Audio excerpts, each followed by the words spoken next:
Welcome to Cardinal Community TV. This broadcast is made possible by the District Video Club, which is directed by Mr. Paul Ferguson and advisors Mrs. Stephanie Blythe and Mr. Brad Barhorst. The DVC also consists of students from Brookside Middle and High School in grades 7 through 12. We live stream after-school events for grades K through 12, such as sports, concerts, plays, award ceremonies, and more. Please subscribe to our YouTube page, Cardinal Community TV, to never miss a production. Thanks and enjoy the show. Hello everyone, I'm Noah Adkins, a senior here at Brookside High School, and in this short video, I'm going to tell you how you can find our Cardinal Community streams on our school website. First, you'll need to search sheffieldschools.org, then look over at the red bar at the top of your screen. If you look in the middle, there should be an option called Cardinal Community TV. Click on that and scroll down. You can see features like upcoming events and an introduction to get to know more about our DVC. Scroll down to the bottom of the page to see some of our past live streams, and if you'd like to see all of them, click the blue Here button below our socials to get access to all of our past streams. Thank you for listening, and make sure to keep watching to find out other ways to find us, such as YouTube and Roku TV. Have a nice day.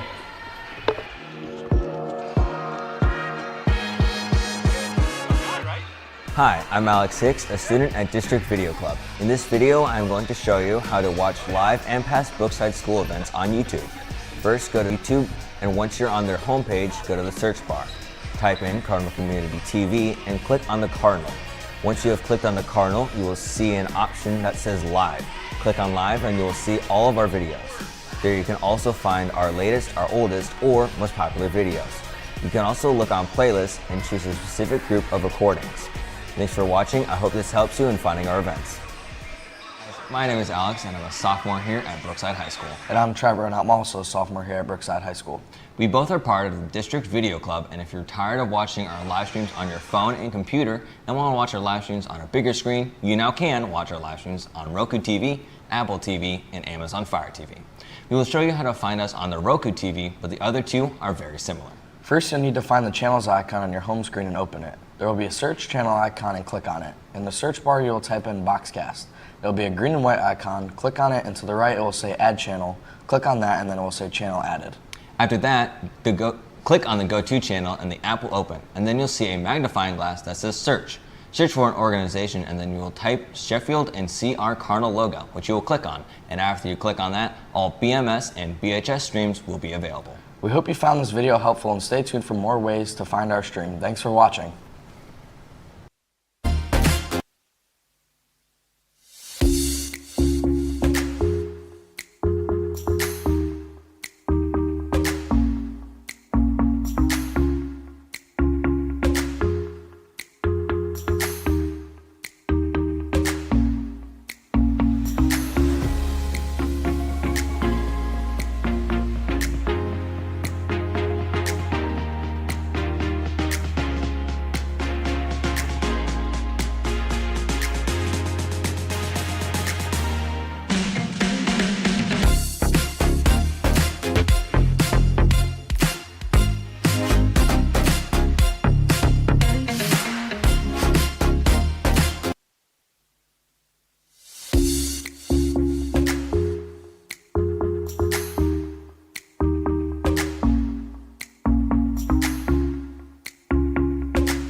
All right, good evening, ladies and gentlemen, and welcome to Cardinal Community TV for tonight's girls basketball JV and Varsity games.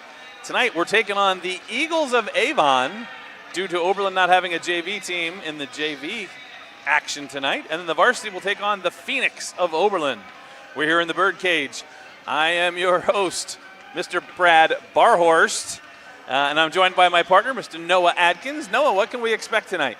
I'm expecting some fast-paced action. Obviously, two different teams, so probably going to be pretty fresh on both sides and hopefully some fun action. Yeah, so let's talk about our JV team. So 8-7 on the year, and of course 2 weeks ago tonight, you and I were here on the call. One of the most exciting JV girls basketball games I can ever remember, with the buzzer beater, the assist from Audrey Bball. Haley Rollins puts it in as time expires, and the Cards knocked off the Keystone Wildcats. So tonight they're playing the Oberlin or the Avon JV squad, and it's Avon's, I guess, B team. So they have so many kids over there at Avon that want to play girls basketball that they have a second JV squad. We were really hoping to play their A team because it's coached by the legend, Mr. Chad Partridge. Shout out to Mr. Partridge. But he's not here tonight. We have some other guy coaching the squad. But it should be an exciting night. Of course, the JVs, we know, Haley Rollins plays all four quarters, and she's, a point guard, very consistent offensively, does a nice job defensively as well. Bailey Brennan, the freshman phenom, gives a couple quarters to the JV, and she usually, gets her shots up in those 2 quarters, puts up a bunch of points for the Cards. And then last game we were here, off the bench, the spark plug, Audrey Bball, came in and was just an ignition switch for the Cards, defensively especially. Created a lot of pressure, created a lot of turnovers, got the Cards going in the right direction, and they came back from down 7 or 8 points in the last couple minutes of the game, and like we said, won it at the buzzer. So we've got Coach Washington with a quick preview before we get going. Here's Coach Washington with Tyler Kitzberger. Welcome back, Cardinal Nation. I'm Tyler Kitzberger, your sideline reporter for the night. I'm here with Coach Washington. Coach Washington, thanks for taking the time out of your day today. I've got a couple questions for you. Are you ready?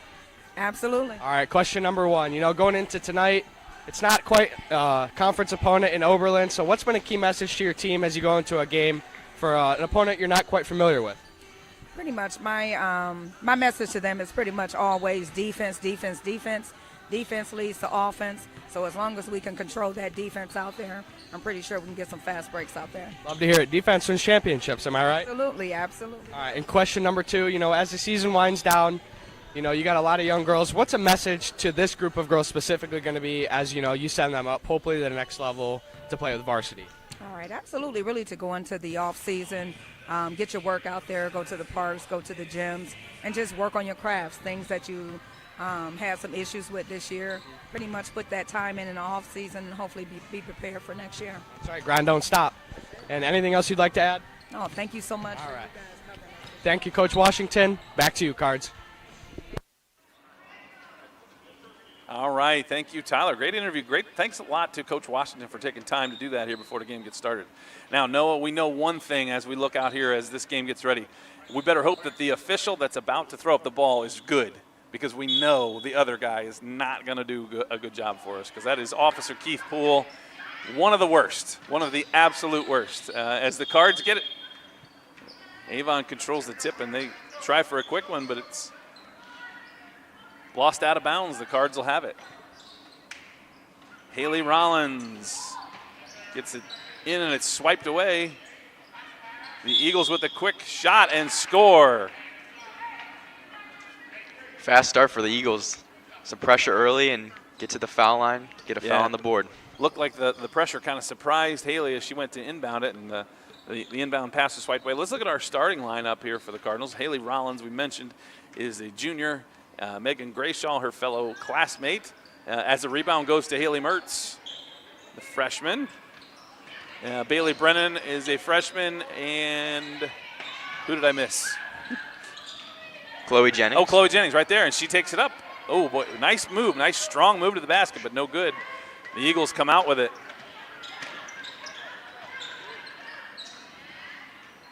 One thing you notice early is the Eagles play at a fast pace. Three-pointer no good.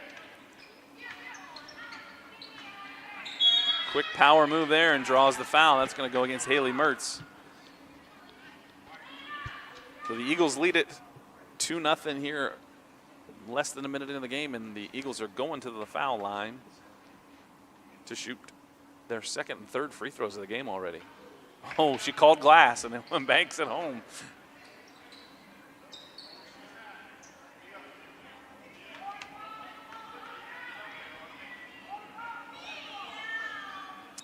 Second shot is up off the rim. Another rebound for Mertz. And another steal from Avon. Boy, the full court pressuring is rapid and intense. They only go 7 deep, but they like to get up and pressure. And another jump ball. So this one will go to the Eagles. Look to inbound the Cards out in man defense. Last time we saw the Cards, they played a nice 1-3-1 zone. It was really effective. The basket was good there for the Eagles. Here comes Bailey Brennan on the break. They handle the pressure and attack the glass, but no good. Here come the Eagles with it. Three-pointer in transitions, no good, but her teammates had the backside all cleared up. Just like we saw with Keystone 2 weeks ago, Avon's not afraid to take that long three-pointer. Yeah, and that was in transition. Do you like transition threes, Noah? I think at the right time. If you see a wall of white in this case, then I think it's okay to spot up and shoot it. Well, what I noticed there, she was on the right wing, and she had 3 teammates that were on the left side of the hoop. They were all in a rebound position. So, even if you're not a great shooter, if you got a chance for a rebound and a putback, boy, the Cards are breaking the pressure now. That's 2 times in a row they've broken. Oh, they've broken the pressure. That time they scored it with Bailey Brennan, and the inbounder stepped over the line. So the Cards will get it here. Let's see what inbound play is. I imagine they'll set something up for Bailey Brennan to get a 3-point shot up. Oh, she'll drive it to the hoop and gets to the basket and score it. Good start for Bailey Brennan, back-to-back baskets. Boy, up and down pace here.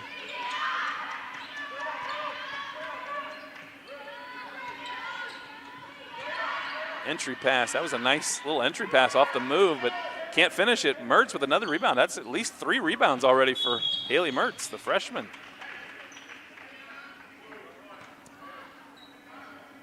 Now here's one of my pet peeves, Nolan. Avon is clearly wearing purple jerseys, but the officials will say the number of the person who fouled and then say blue. Blue, yep. I've never understood, because you can't say the word purple, it's too many syllables, but blue is not just 1 syllable either. Nice drive by Rollins and score it. That was almost a little continuation there. It looked like she got fouled as she turned the corner, but she got the little scoop and scores it, and the Cardinals take the lead 6-5. Yeah, a couple weeks ago, Poole was here during the JV boys game, and Keystone was wearing purple, and he said blue constantly. So he's clearly a fan of using that blue for purple. Rollins hits the free throw. The Cards lead it 7-5 after trailing 5-0. So a 7-0 run here in the last just about a minute. Boy, Avon really good at making entry passes, but they haven't scored out of it very much. Most of their stuff, their baskets have been in transition. Yeah, we haven't really seen many set pieces on offense. They're getting into one here. Yeah, now they're, Oh, Luke tipped away. Jennings with the steal. She'll push it up the right side. Pushed out to the corner there. She's triple teamed. Oh, and they foul on the Eagles. So the third team foul already in this first quarter.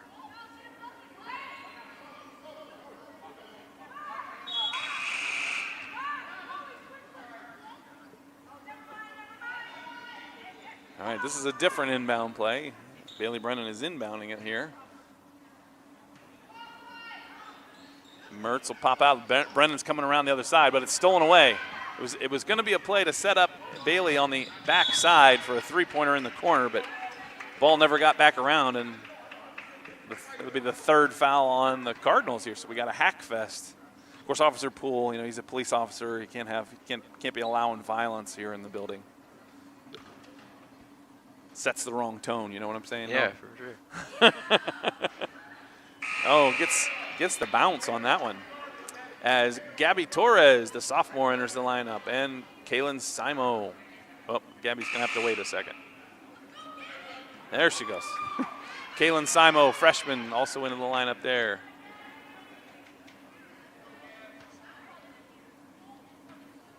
They come in for Mertz and Grayshaw. Oh, boy, another banked-in free throw. Jennings looks to get it inbounds. A hard denial from the Eagles. Now they'll pressure it there. Good job to get it out. Jennings will push it up. She gets it over the timeline. Ahead to Brennan, who's going to take it up to the hoop and score it. Fast-paced action here. 6 points for Bailey Brennan.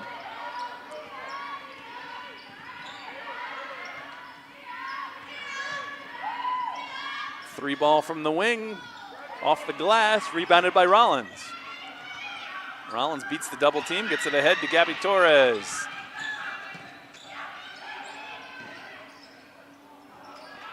Entry pass was smacked away. A late pass there. But then it went off of an Eagle player, out of bounds. It's good hustle from Gabby Torres to get back in the play.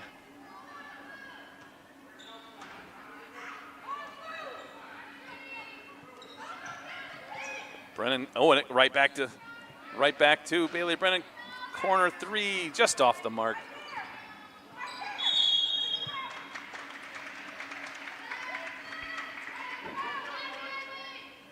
Cardinals are forcing some early turnovers here. Some good pressure early on. Brennan over the top. It's going to be tipped. And I was going to say, I couldn't tell if Gabby got a piece of it, but they say yes, that Gabby did get a touch on that one, so it's out of bounds. Here come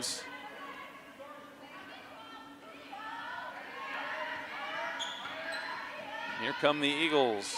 They trail at 9-7, right at the 3-minute mark here of the opening quarter, here in the nest.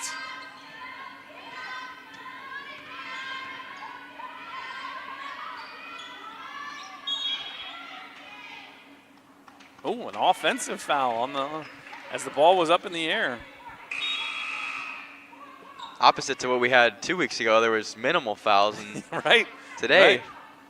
Yeah, that's the 7th foul of the first quarter. Oh, Brennan thought about pulling the trigger on the long one, but decides better, gets it to Simo. Simo's going to get called for the travel. Of course, this broadcast is produced by Cardinal Community TV, brought to you by the District Video Club, which is an after-school student organization comprised of students in grades 7 through 12. DVC is directed by Mr. Paul Ferguson, who's with us here tonight, with advisors myself and Mrs. Stephanie Blythe. Of course, we'll see Miss Blythe. She'll be here Friday for the boys' game. That's our next broadcast Friday night when the Columbia Raiders come to town. Yeah, I know Hicksy will be up here in the booth with you. Yeah, it's our season, the winter debut of the Barhorst and Hicksy show. That'll be a good one. Another turnover there.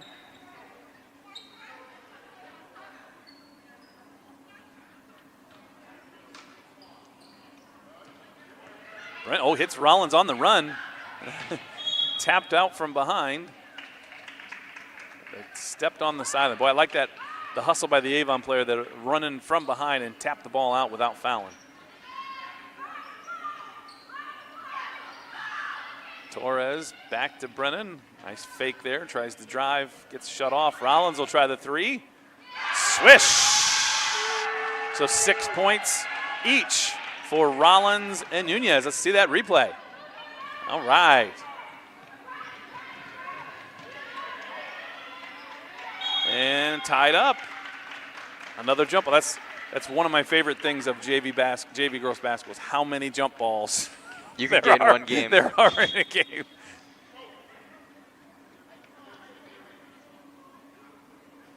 Oh, got a sub out. Haley Rollins forgot to take her earrings out. Surprised she made it this far. We're about 5 minutes into the action. Yeah, shame on Officer Poole. Shame. He's got to up his game. Of course, now Audrey Allball comes in, and like we said, Audrey is a spark plug, especially defensively. Yeah, she hustles hard and keeps her nose down on defense. Also in the game, Hayden Tolson, her first action of the night. Oh, 3 seconds called on Simo. She didn't put her paperwork in for a camping permit. Can't stay longer than 3 seconds without one. Cards in some full court pressure here. Eagles break it on the run. And that's going to be another foul. I think they got Gabby Torres for that one. The fourth, both teams with 4 team fouls here in the first quarter.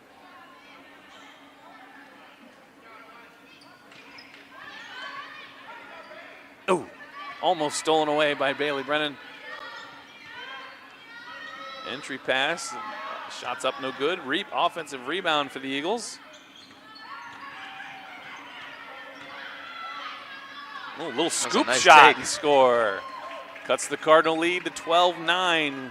Under a minute and a half to go here in the first stanza. Audrey Bball gets a screen from Tolson. Brennan looking for it.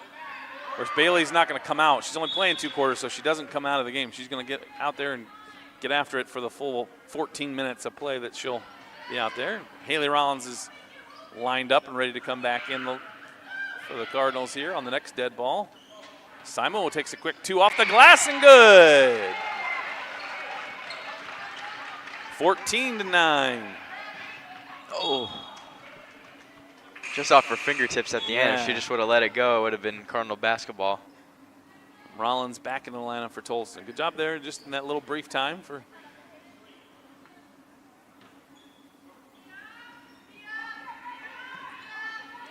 Eagles inbound. Of course, we know that Avon's not going to come out with something with new players.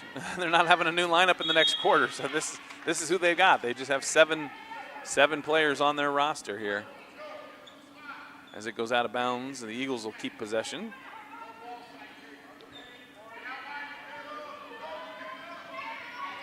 Cardinals stay man-to-man. They switched. Block from Brennan from behind there. Tapped away. Ball's loose. There's another jump ball, just like you mentioned earlier. Good hustle there. Brennan on the way past the driver was going by her. She tapped it loose, and then Kaylin Simo saw the loose ball and dove on it and tied it up. 3 ball from the wing is no good. Ball's tapped around. Eagles with it.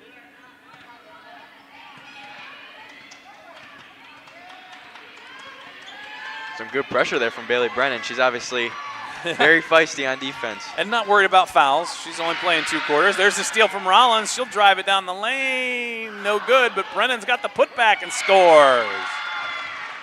So 8 points. Let's see that replay. Bailey was just right in front of the rim. 8 points for her and 8 points for Rollins. And that'll do it for quarter number 1. The Cards, 16 points. That's a lot of points for a first quarter of a JV girls game.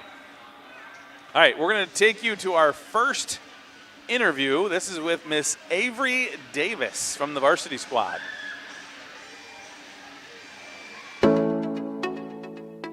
And position. My name's Avery Davis, and I'm a shooting guard. What would it be? I'd go for track.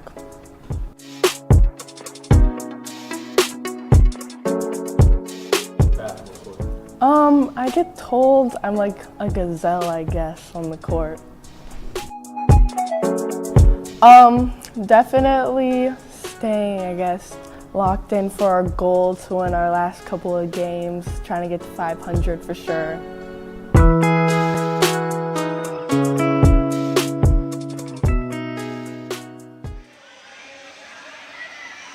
All right, great interview with it. How are you going to ask Avery Davis what sport she wants to be good at if it's not basketball? Come on now, state champ. State champ. All right, here we go for quarter number 2. Let's look at our lineup here. We've got Jennings, Simo, Torres, Rollins, and Bball. I'm surprised Brennan's going to get a maybe rest here to start the quarter. Last time we saw the Cards, Bailey played the first and second quarters and then was gone. So maybe it's strategy here. Maybe she'll play the third quarter or be available for the fourth quarter tonight. Gabby Torres with the inbound. She'll put it out to Rollins. Little crossover move there by Haley.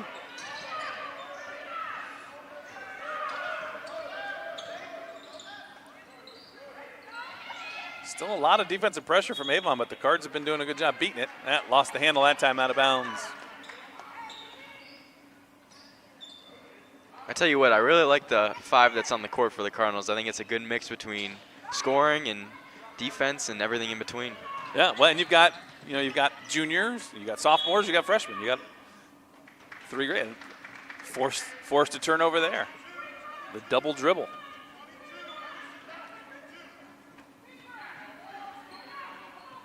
Haley Rollins will bring it up. Whoop. Now Audrey made the cardinal mistake there. She crossed over into the corner where the pressure was coming from. You get pinned in over there, you got the sideline against you and that back line. It's almost like having 2 extra defenders on you. So you got to stay out of that zone. Luckily it was a dead ball turnover. She didn't pass it and it was stolen away in a layup for the Eagles. Well, that girl likes the scoop shot. That's the 3rd or 4th time she's tried that.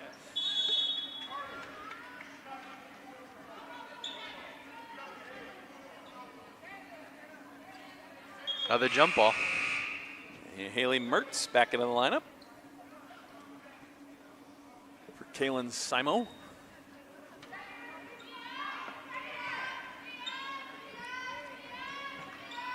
Oh, snapped that pass through. 3 ball from the top. Oh, ooh, they love that bank. They have banked in 2 free throws and a 3-pointer. A 3-pointer from the top of the key, no less. Cuts the lead to 16-12 and then stolen away and stolen back. Rollins will push it up the right side.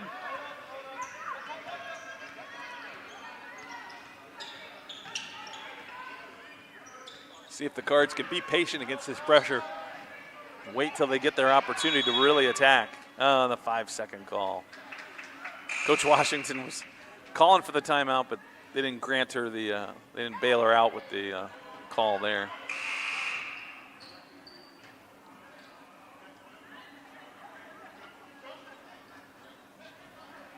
Rollins, Jennings, Bball, Torres, and Mertz. The lineup for the Cardinals. Put back by the Eagles, up and no good. Ball's loose. Just off the hands of Audrey Bball. Boy, she was going after it. One thing you know you're going to get from Audrey's, there's no casualness with anything all she hustle. does out there. Tapped away, stolen by Bball. She gets run over. No, they're going to call the jump ball though. I thought she got run down on that one, but.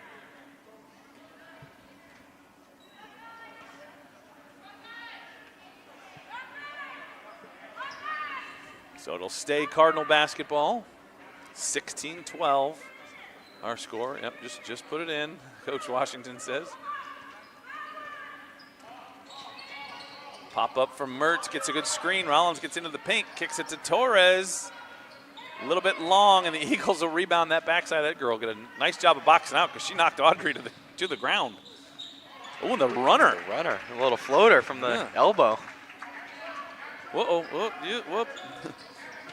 Oh, don't panic.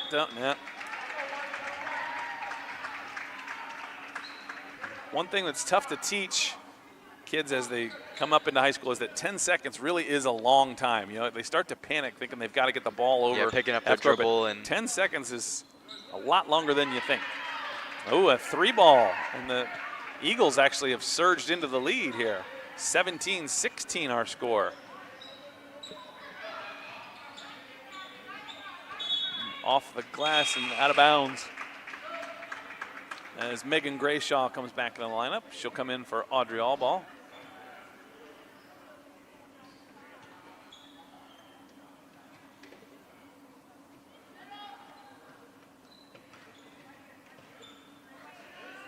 Eagles beat the pressure, attack the basket. Good rotation there. 3 balls no good. Again with the entry pass and strong post move, but blocked by Mertz. A strong bounce pass. Yeah, that was a great job by Haley Mertz. Snap that thing. Blocked it, rebounded, strong with the basketball. Didn't panic.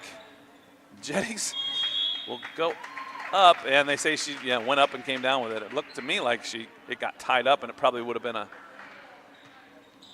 jump ball. I look at that again, and I think jump ball's the right call there. As the replay. We'll get as many replays in as we can all night long. Pass tipped by Rollins, out of bounds. It'll stay with the Eagles. They lead at 17-16. Just under 4 minutes to go here in the first half. If you're just tuning in and you're wondering why it's not the Oberlin Phoenix out there, the Oberlin squad, another block by Mertz. The Oberlin squad does not have a JV team anymore. And as the putback is scored by Avon, this is Avon's B JV team.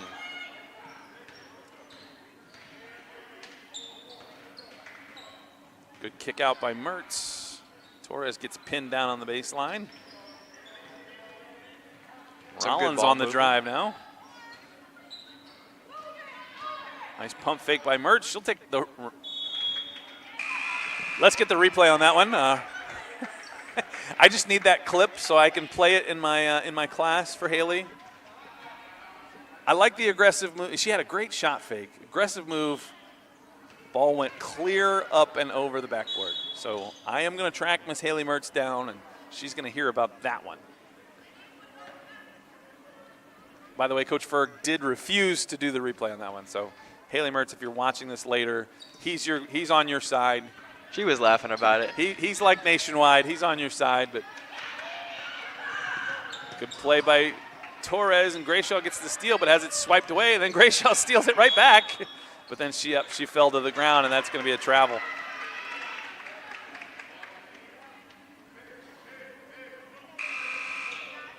JV action here, late January. We get our first action from Addison Brandt, the freshman for the Cardinals. Yeah, so the full squad has gotten into the game now for the Cardinals. And there's another. Now they gave the basket the wrong way, I think there.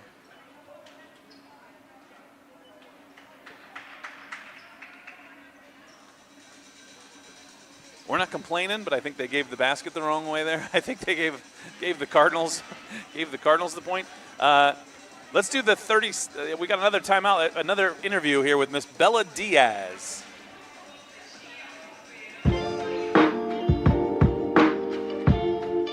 My name is Bella Diaz. I'm a junior and I'm point guard. Probably track.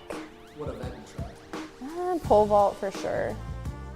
I get told a water bug because I'm super fast and just like everywhere.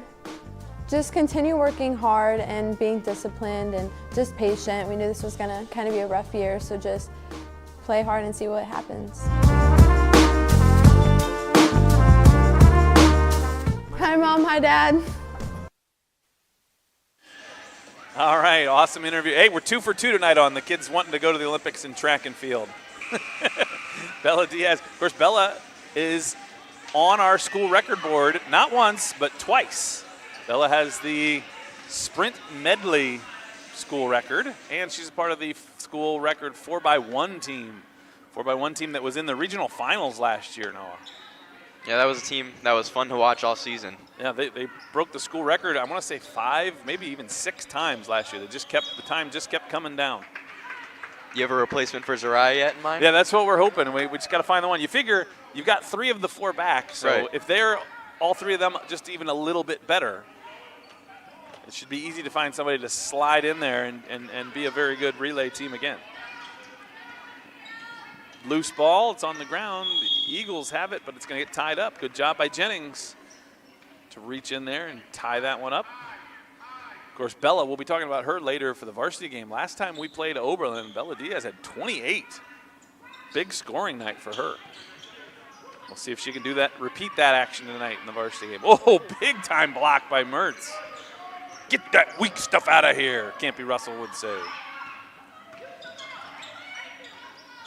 Rollins down the middle, loses the handle, swiped away. Here come the Eagles. Oh, the runner, that was a nice one there to finish. 23-16. The Cardinals are struggling to score this quarter. They have not put up any after putting up 16 in the first. They haven't really been in any offensive sets, and they're getting into one here. But that was where they were kind of having some success early on. There's a great job there. Good dump down and good take. Let's see the replay on that one. Yeah, Mertz taking it up strong. So Haley Mertz will go to the free throw line to shoot 2 for the Cardinals. Looking for their first points of the second quarter here. The Cardinals haven't really turned over Avon as much as they did in the first quarter, and that was a big source of where their points were coming from as well. And of course, you know, Bailey Brennan not being out there, I'm sure, is a factor because she's a scorer. She had 8 in that first quarter. There's Haley Mertz. So there's the Cardinals are on the board for the second quarter. 23-17 our score. Cardinals have moved into a 1-3-1 press. Yeah, a 1-3-1 looked like about 3/4 court. You know, not full, not all the way up there pressure, but about 3/4 court with Haley Mertz back here defending the hoop, and they forced the turnover.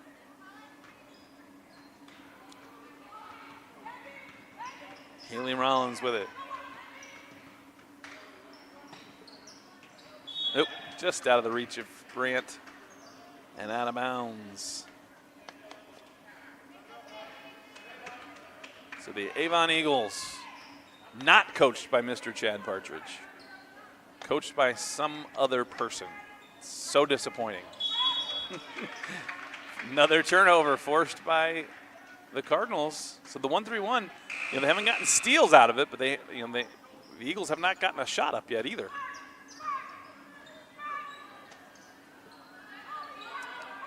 Rollins to Jennings on the inbound.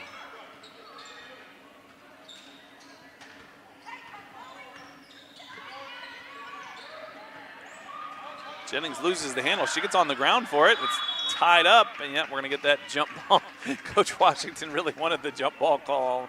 She wanted the timeout before the jump, but no luck. This one is Cardinal basketball. Haley Rollins to Jennings. It's tipped away and loose, but Jennings picks it up. She'll drive the baseline. Nice kick out. Good drive by Rollins. She tries to go up with it, but draws the foul. Yeah, we had a very foul-heavy first quarter, and now only 3 on the second. Yeah, great job there by Haley of getting by her defender, and once that defender was beat a step, she just reached, and it was an easy foul call. Unfortunately, it was on the floor, so no free throws for Haley. And the Eagles come right back with a score of their own. So Mertz has all of the points for the Cardinals in the second quarter. Whoa, Chloe Jennings she got going faster than the ball there. Yeah, that dribble was over her head. And she's not a short girl. More pressure from the Cardinals. Oh, they missed a chance to trap there. Girl dribbled into that trap zone, and we didn't have it ready. Snap it shut. Tipped away by Mertz. So that's 3 big plays from Haley Mertz here in the last minute. Oh, Brant with the lefty. Let's see that one again. It was like a one-handed It was. shot. Never seen that before. Yeah, the long 2. Oh. Making great shot. I think Megan saw the 2 on the scoreboard and thought it was 2 seconds, but it was the 2 of 21 seconds. So that was like bounds. 5 seconds Again, of the craziest action. I'm going to need that clip for my own purposes to show Megan and have a discussion about. I don't have Megan in class. I had her freshman year, but I can hunt her down so we can talk about that play. That was interesting. All right, now there's only half a second left. Now we've got to do the heave. Let's see if Mertz can throw it long. Maybe Jennings over on the side, and they could just fire it up. Because otherwise it's going to be too close. Let it go, let it go, let it go. No. All right, so a strong finish for the Cardinals there, especially from Haley Mertz. We'll be back for the second half. We're going to leave you with our second quarter highlights. And we'll see you back for the second half in 10 minutes.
Hello everyone, I'm Noah Adkins, a senior here at Brookside High School, and in this short video, I'm going to tell you how you can find our Cardinal Community streams on our school website.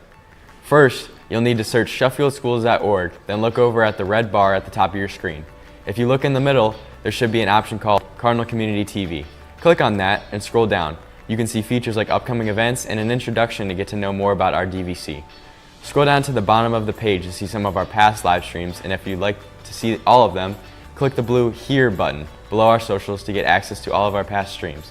Thank you for listening, and make sure to keep watching to find out other ways to find us, such as YouTube and Roku TV. Have a nice day.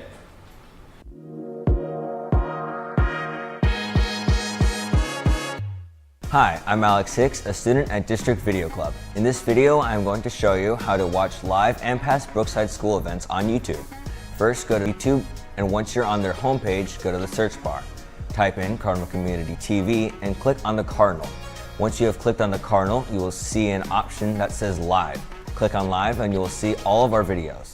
There you can also find our latest, our oldest, or most popular videos. You can also look on Playlists and choose a specific group of recordings. Thanks for watching. I hope this helps you in finding our events. Guys, my name is Alex and I'm a sophomore here at Brookside High School. And I'm Trevor, and I'm also a sophomore here at Brookside High School. We both are part of the District Video Club, and if you're tired of watching our live streams on your phone and computer and want to watch our live streams on a bigger screen, you now can watch our live streams on Roku TV, Apple TV, and Amazon Fire TV. We will show you how to find us on the Roku TV, but the other two are very similar. First, you'll need to find the channels icon on your home screen and open it. There will be a search channel icon and click on it. In the search bar, you will type in Boxcast. There will be a green and white icon. Click on it, and to the right, it will say Add Channel. Click on that, and then it will say Channel Added. After that, click on the Go To channel and the app will open, and then you'll see a magnifying glass that says Search. Search for an organization, and then you will type Sheffield and see our Cardinal logo, which you will click on. And after you click on that, all BMS and BHS streams will be available. We hope you found this video helpful, and stay tuned for more ways to find our stream. Thanks for watching.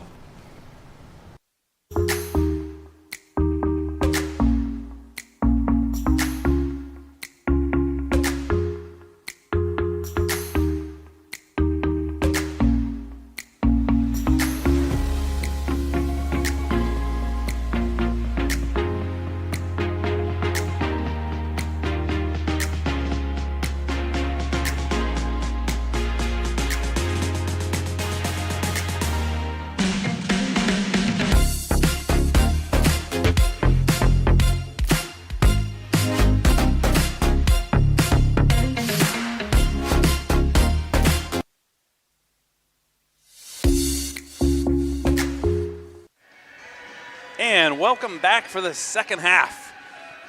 We are just about a minute away from getting things going in the second half, but right now, still no Cardinals.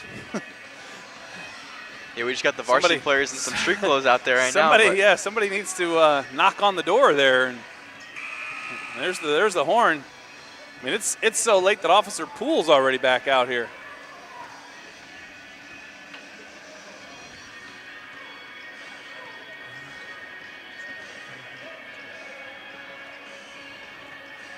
All right, well. Here they come. There we go. Here come the ladies.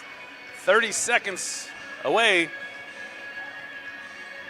A pretty competitive first half. Yeah, Noah, what adjustments do you think Coach Washington talked about at halftime to get them back up on top? Well, they've had the most success when they're out in transition and able to force some turnovers. So I think just upping the intensity on defense and, trying to leak out, get some layups, and get to the foul line. You want to get Avon in foul trouble as early as possible. Yeah, well, one thing we noticed right away is that this is going to be the other Bailey Brennan quarter. So Bailey is out there. She's pretty easy to spot in those yellow and pink or orange or whatever those colors. Makes me think of a starburst. Yeah. With the white, red, and black uniform. Yeah, and okay, let's look at our lineup here. We got Haley Mert. So here's that 1-3-1. Jennings up on the wing. Hayden Tolson starting in the second half there for the Cardinals. Looks like maybe Haley Rollins, maybe she's not going to play this quarter. I wonder if Coach Matthews is saving a quarter of hers. Yeah, well, we're expecting a dogfight in that varsity game. Yeah, you need all hands on deck to, of course, and it's a league game, so right. Varsity game's always more important than the JVs, but especially so when it's a league game. Jennings with a nice spin move, gets into the paint. Tolson a little high off the glass there, no good. Here come the Eagles. her teammate was not looking. Oh, nice steal there, yeah. And a left-handed layup. Well done there. 27-21, here come the Cardinals.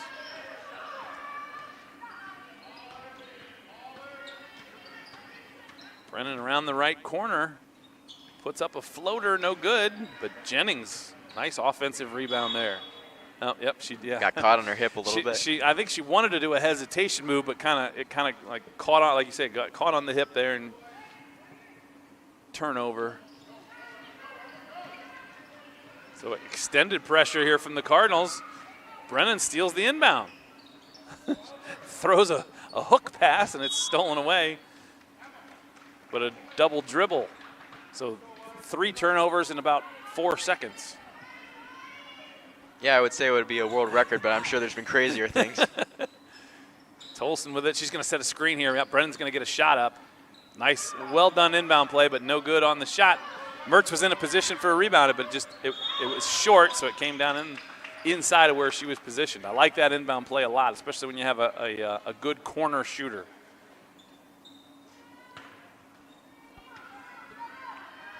We used to run that one a lot. I had a player named Chloe Zakutny. She's a really good three-point shooter. We loved it when the ball went out of bounds and Chloe was in the game because we could set that play up, get her a 3 from the corner to get things going. She actually led the conference in three-pointers made one year, her senior year here at Brookside. Actually, it was the first year in this building. So it was a long time ago, Noah. Sorry. Probably, what, 10 years ago? 12 years ago? You were a little kid, I know. Yes, this is the 10th year of this building. It's crazy to think about. 2015, we moved in here. Gabby Torres into the lineup for Megan Grayshaw. Now, were you a teacher at the old building? Yes, yeah, I started You've teaching. Been here I started teaching it in Sheffield in 2009. Okay. So 2015 is when we moved in to this building. Yeah, nope, she hopped. So you got a good mix of both of the old. Yeah, I got a few years in the old building. Of course, the old building is still in commission. I actually taught a couple different times at the old middle school. So did Coach Ferg, I believe. Yeah, had a year in the old building. The mold in the rafters, and I taught in the gym. And if it rained outside, you had to cancel phys ed classes because it would rain inside as well. So what was the alternative? That's how much we needed a new building. We would set out. We had the big 55-gallon trash cans, and we would have to put them out where the roof leaked in phys ed classes. So we would, watch videos and do classroom physical education, like the rules of basketball and stuff like that for our middle schoolers when it would. So not as fun for everyone. Definitely not. Definitely not a good one. Of course, and then at the end we weren't going to spend money to fix up the building because the building was about to come down. And misses them both. Mertz with the I'm going to guess Haley Mertz is close to a double digits. Double. I was about to say that she's been getting a lot of steals and rebounds. Yeah, she could get a double-double, but neither one of them be points. Steals and rebounds. She's definitely close in the rebounds. I'd say she's got 8 or 9 rebounds. Jennings will bring it over to the right side. Brennan with the spin dribble, crosses it back over, scoop shot, no good. Mertz had it for a second and lost it. Steals it. Steal. Oh, I thought she was going to shoot it from her, but that would have been amazing. She thought about it. She did. She came down first, but. There's the replay. Watch this. Mertz picks it, gets it. Right there, yeah. She thought about it. Love it. Love it. Oh, that should have been a travel. She was moving on the baseline when it was a set piece. Good ball movement from the Eagles here. Corner 3 is up and off the mark. Jennings controls the backside and gets the rebound.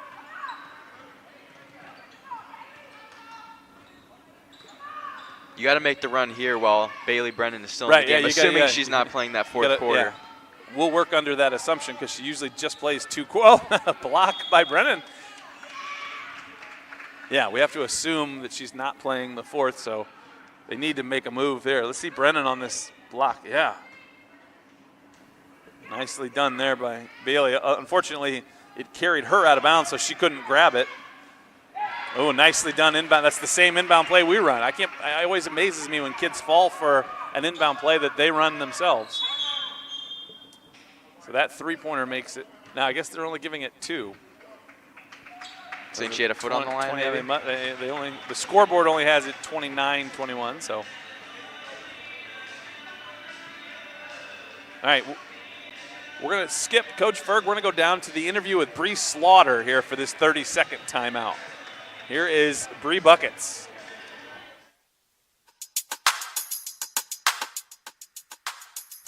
I'm Bree Slaughter. I'm a senior, and I'm a shooting guard.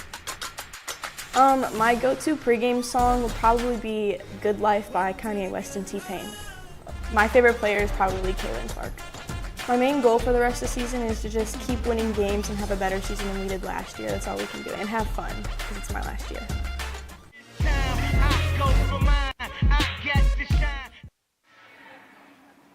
All right, we're back. Welcome back. Great interview with Bree. Noah, what's your pregame hype song? Really anything by Kanye West. I know he's kind of controversial, but he's my go-to guy if I want to get pumped up before a game. All right, all right. I was a heavy metal guy. I needed something from AC/DC when I was getting ready to get going.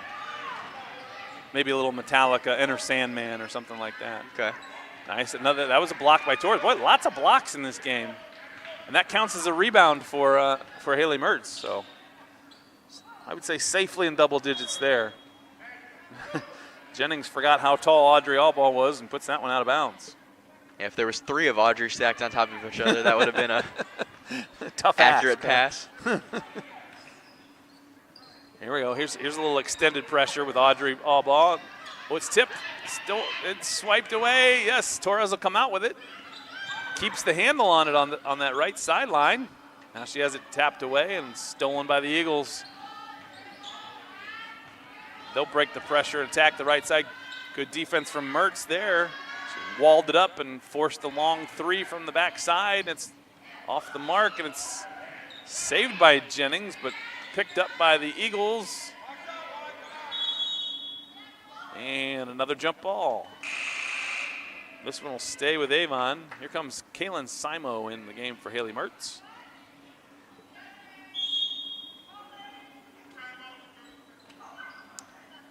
"30-second timeout for Avon. Avon, so we got 30 seconds. Let's talk just real quick about this varsity game tonight. So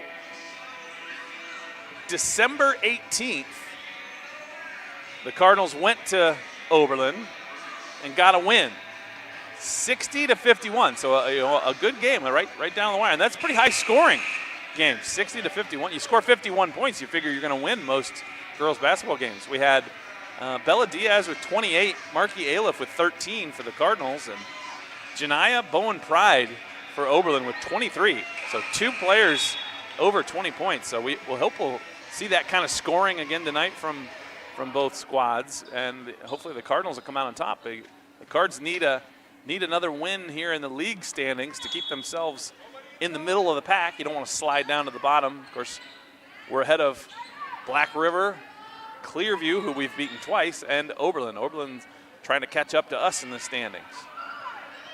Back to the live action here.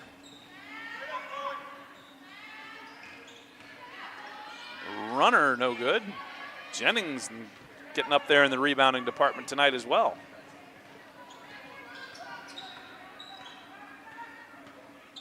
Bailey Brennan surveys the scene. Of course, Bailey right now is thinking, I've got 2 more minutes. I got to get some more points on the board. Audrey Bball with the runner. Let's see that replay. Just shoots it over a double team. She got tackled, basically, Yeah. coming down on that one. That girl was right in her grill, and she still was able to finish. So Audrey Bball will go to the line to try and complete the old-fashioned 3-point play.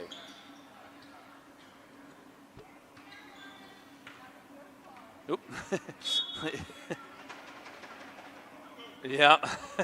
She wouldn't even get to attempt it. Yeah, unfortunately, well, she did like a little flip to do a dribble to get herself lined up, and the ball got just a little too far in front of her. When she reached for it, she stepped over the line.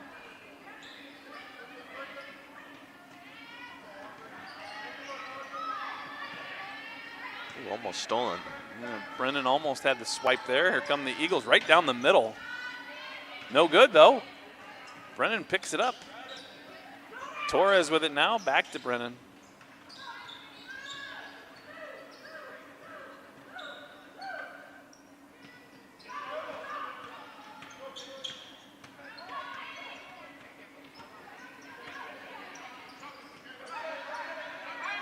Jennings did like almost the Heisman push there, the extended arm to clear it out. Yeah, and then Jennings does get called for the offensive. Like, she got away with it once, and then the second time she steal by Brennan, blocked, but she gets her own rebound and scores it.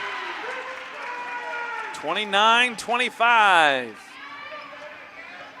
Tapped by Torres, but right back to the Eagles. Here they come on the attack. And Jennings will get another foul. That was a nice pass in transition there. Yeah, they broke the pressure that time, and they had numbers. Simo came out to stop the ball. Jennings had to come over to stop that drop-down pass, and gets called for the foul. So the Eagles will go to the line to shoot two. Boy, if they'd have gotten another banked in free throw. Close. Brandt back in the lineup for Torres.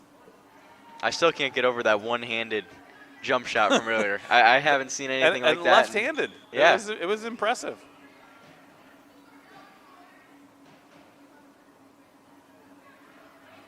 Yeah, that play and the one we just saw from Audrey Bball, probably the two best plays of the game so far. All right, not sure what the delay was there, but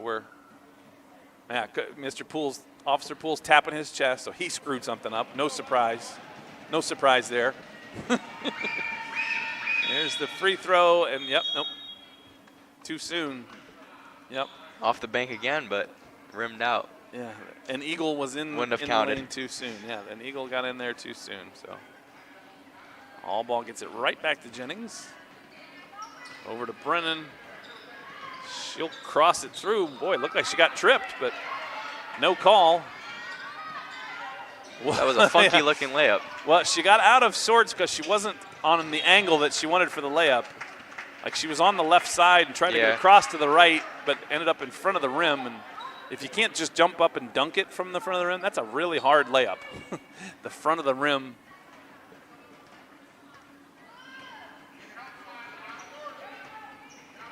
Good screen from Simo. She gets it on the roll. Jennings picks it up. Brennan will get it back on the handoff, but it's tipped away.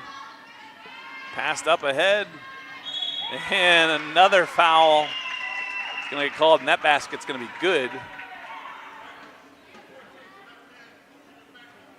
So three quick fouls in this last couple minutes here for Chloe Jennings. Gabby Torres will have to come back into the game for her.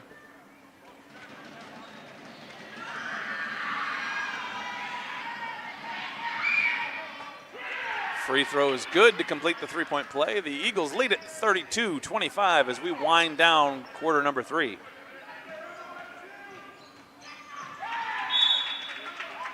Off of an Eagle foot, out of bounds.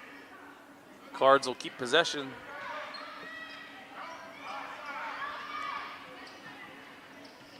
Oh, high inbound pass, tipped away. It's still loose. That'll stay with Brookside. So we haven't seen Haley Rollins this quarter, so they're holding her. And Bailey Brennan, we assume this is her last action. They kind of staggered it to try to even it out a little bit. Yeah, you want to try and keep, obviously those are two of our better players. You want to keep at least one of them out there at all times. Of course, the great first quarter that the Cards had, they were both out there. Torres will take the three-pointer from the long two, I think it was.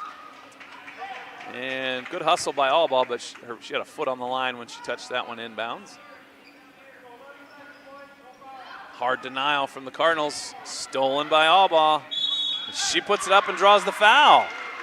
Well, just a silly foul by the Avon player. Audrey was pinned down in the corner and just kind of turned to fire it and draws the contact.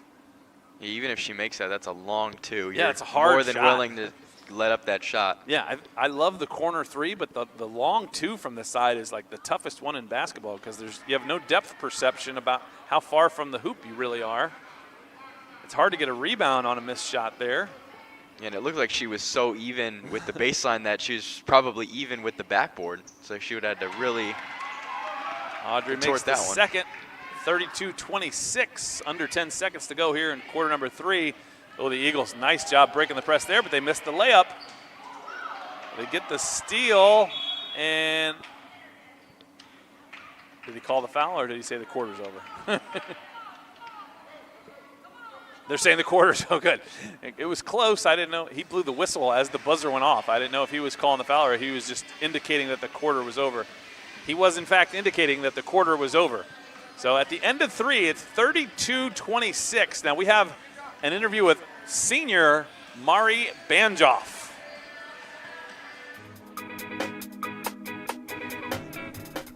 My name is Mari Banjoff. I'm a senior and I play center or post. It doesn't really matter.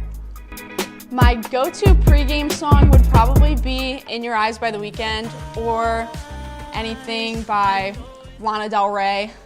It's just sad music, just gets me in the mood. I think my favorite basketball player of all time would probably be Larry Bird, just because he's a GOAT. I think my main goal for the rest of the season is get along with everyone as if I don't already, but I just want to make myself better. Even though basketball isn't my main sport, I just want to improve my skills, even though it's my last year.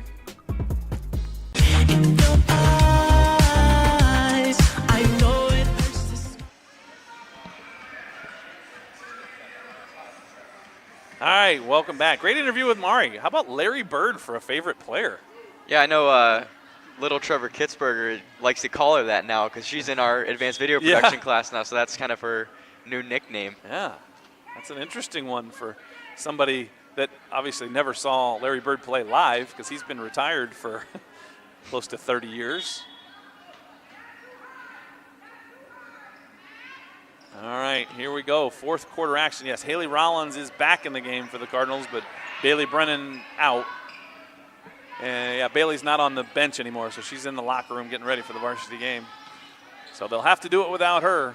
But they did it, the last time we were here, they did it with even further behind with even less time. So let's set that lineup. You got sophomore Gabby Torres, junior Haley Rollins, junior Megan Grayshaw, freshman Kaylin Simo, and freshman Audrey Bball in there right now for the Cardinals. Haley will push the pressure and has it swiped away. Fast break for the Eagles, and they'll score it. 34-26.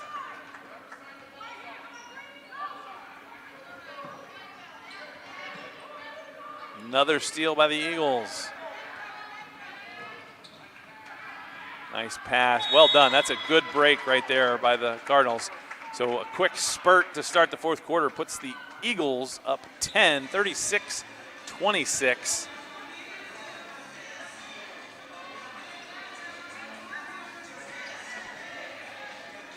So Brookside's going to have to figure out some offense here. They had 16 in the first quarter, but in the next 2 quarters and plus, only 10. So they're going to have to get some offense figured out if they want to get back into this one. Maybe ignite that offense with some defense. Of course, it's hard to play defense when it's in transition. The Cardinals haven't been on defense yet this quarter with the couple of turnovers, and hustling back, and ended up just grabbing the ball as it came through the net. Yeah, the thing that's really switched from early on is Brookside was turning Avon over and getting in transition, but now, like you said, in the past 2 quarters and some change, it's flipped, and now Avon's getting out in transition, getting some easy layups. Yeah. All right, let's see what Coach Washington's adjustment was. That was a Brookside timeout. So Cards are down to just 2 according to the scoreboard. Grayshaw gets it back to Rollins.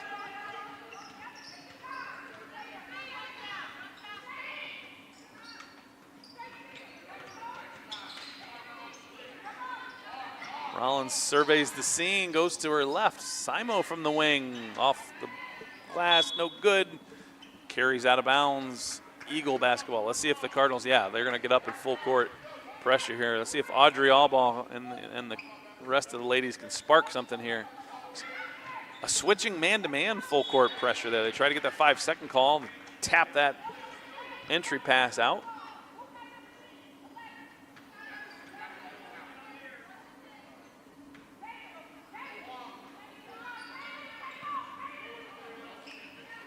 Good denial there by the Cardinals. Don't quite get the 5-second call, but close. She loses the handle on it. Ball's loose. Yep, she's out of bounds. So Cardinals didn't get a steal, but they did force a turnover. Yeah, when you're down like this late in the game, you want to force quick possessions, quick shots, and turnovers, obviously. Yeah, you'd love to get some live ball turnovers where you can get, attack the basket and get some transition points, but you'll take any turnovers you can get, you especially like to get it because Avon's defense has really tightened up here over the last quarter and a half. Simo with the runner, no good. The Eagles get the rebound and bring it up. Boy, it looked like she slid her feet, but no call. I'll talk to Officer Poole about that one tomorrow. Maybe we'll make a clip. We'll get all the missed calls from Officer Poole and cue those up for him. Maybe he can watch them during the lunch period. All right. Back into the lineup. Chloe Jennings and Haley Mertz. Oh, Mertz gets knocked down on the screen, but gets the rebound. Here come the Cardinals.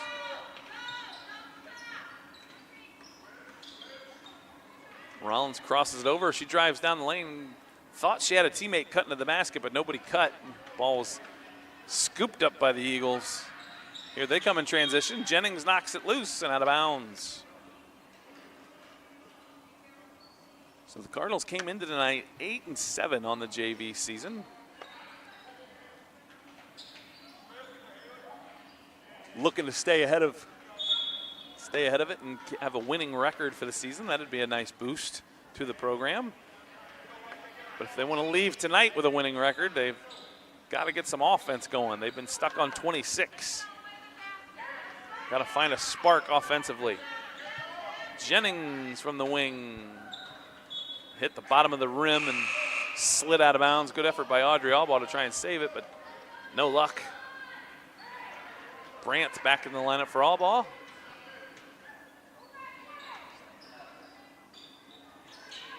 So the Cardinals will play full court man-to-man with Haley Mertz back protecting the basket. So it's kind of a safe full court pressure. Trying not to give up any easy baskets. And they force it to another turnover. But again, a dead ball turnover. So you like getting them, but you'd prefer to get one, be on the move, be on the attack.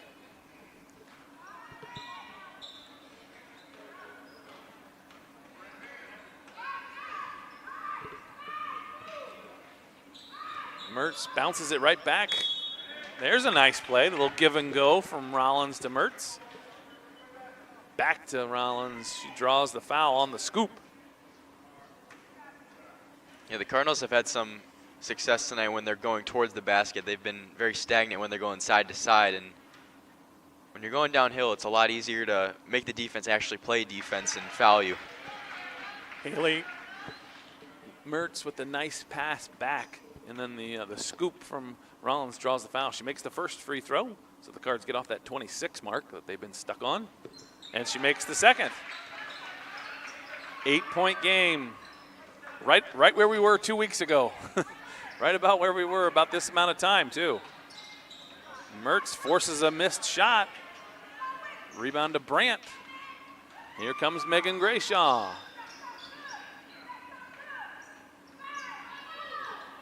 Let's see if it looks like they're going to run that same play. There she goes again. This time it's back out to Jennings. Eagles do a better job of cutting it off.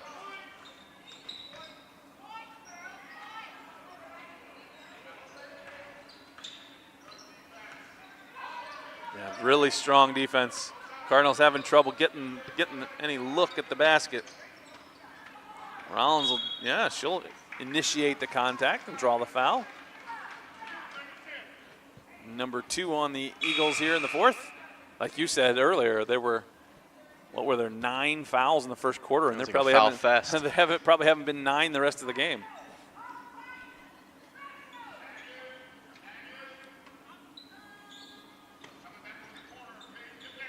There's that set a pick for the inbounder play that they ran with Bailey Brennan multiple times. That time they run it with Rollins, and she gets the runner.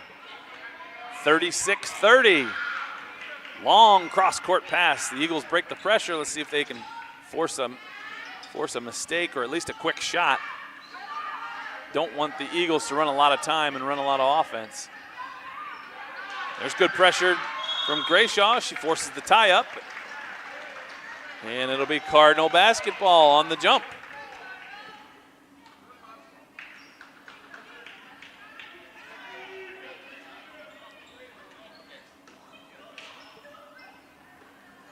Rollins barely got over that. Right. She was in too much of a hurry to get it back. I think she really likes that give and go play, but Rollins wasn't quite across the line there.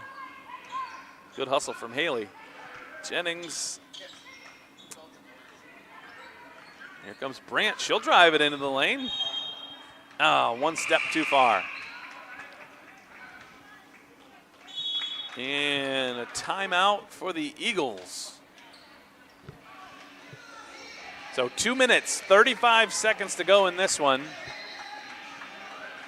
The Avon B JV team over the Cardinal JV team, 36-30.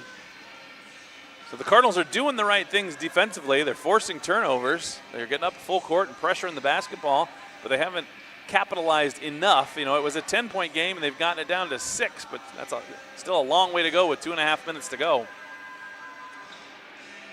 Probably going to have to hit a big three-pointer at some point. You're going to find someone to take that shot and hit it.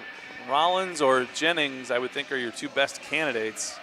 Of course, the DVC is proud to announce that they are sponsored by the Sheffield Village Lions Club, the AMVETS, the Ladies Auxiliary at the AMVETS, and the VFW, all located in Sheffield and Sheffield Lake. If you would like to sponsor the District Video Club, please contact Mr. Ferguson's email at pferguson@sheffieldschools.org. Always looking for support from the community. We love our Cardinal community. We love to bring you these games, these activities. If you haven't seen some of the fun stuff our kids have done, you know, to me, the best thing, boy, that drone at last year's Brookside Invitational is probably the coolest thing I've seen a high school production group do. You know, we've added a lot of things to our repertoire here. You've seen the replays tonight, the interviews with players. Can't forget about the replay. Yeah. Well, the Cardinals almost forced another turnover there. Let's see if this, yeah, there's a quick shot, but scored. You like the idea of them taking a hard, quick shot. That's not an easy shot. She took it from the left side with her right hand, and was it about 8 feet from the hoop? That's a tough shot, but she made it that time.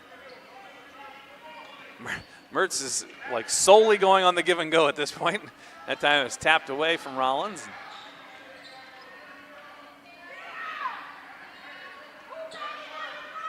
Coach Washington calling for the defense to extend out.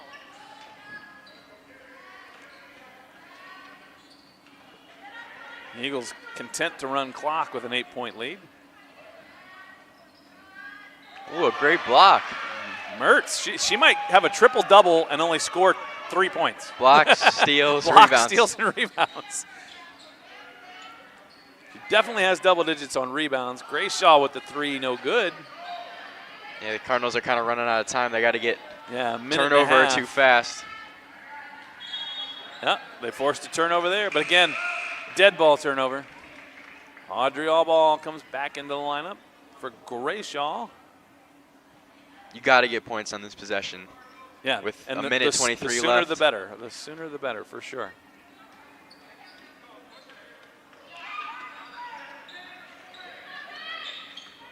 Rollins calls the play. Jennings was ready on the screen there, but Rollins passed it away.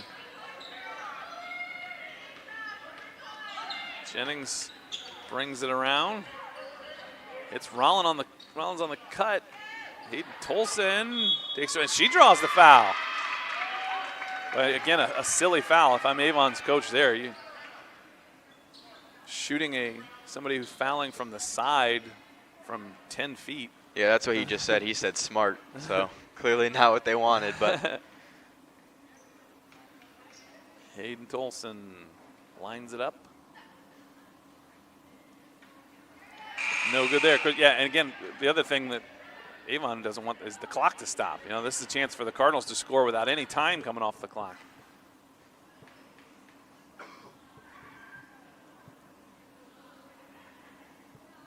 a very long free throw routine. And a little strong. She got to get a little more air under it. Good pressure defense from Hayden. Here's Audrey Allball. She'll D it up. You know that. Yeah, she's not afraid to get up in there and get scrapping. Under a minute to go here. The Cardinals will need a miracle. 38-30 our score. Tapped. It's loose. Here's Jennings with it. Cards need to really push it now. They got to score and get a timeout. Oh, nice spin move from Jennings. Another foul. She's got to make both of these. You got to get two on the board and start playing the foul game. Yeah, if you don't force the 5-second on the inbound pass, you got to foul it right away because you don't have any fouls this quarter. That's a wild stat to me. You got a lot to make up in 28.9 seconds. Torres back into the game for Tolson.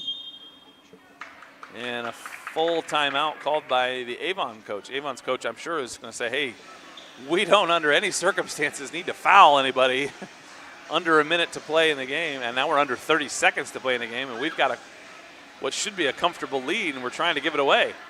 Yeah, and he knows the pressure's coming out of this free throw, so I'm sure he's setting up some kind of press breaker. Also knows that he has 2 timeouts in his back pocket to use if anyone gets in trouble. Right, yeah, that's one of the things I'm sure whoever his inbounder is against pressure, he's reminding them 2 things. If it's a made basket, you can run the baseline. Don't stand and try and force a bad angled pass. Get yourself in position for a good one. And number 2, we've kept our timeouts just for this. You've got 2. Don't force a pass because you're afraid of a 5-second call. Yeah, you'd much rather have a 5-second call than throw the ball away for a layup or you'd love to get it inbounds. Shot.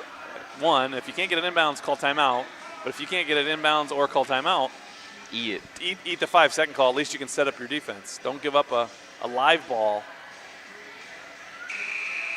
All right, so Jennings is at the line.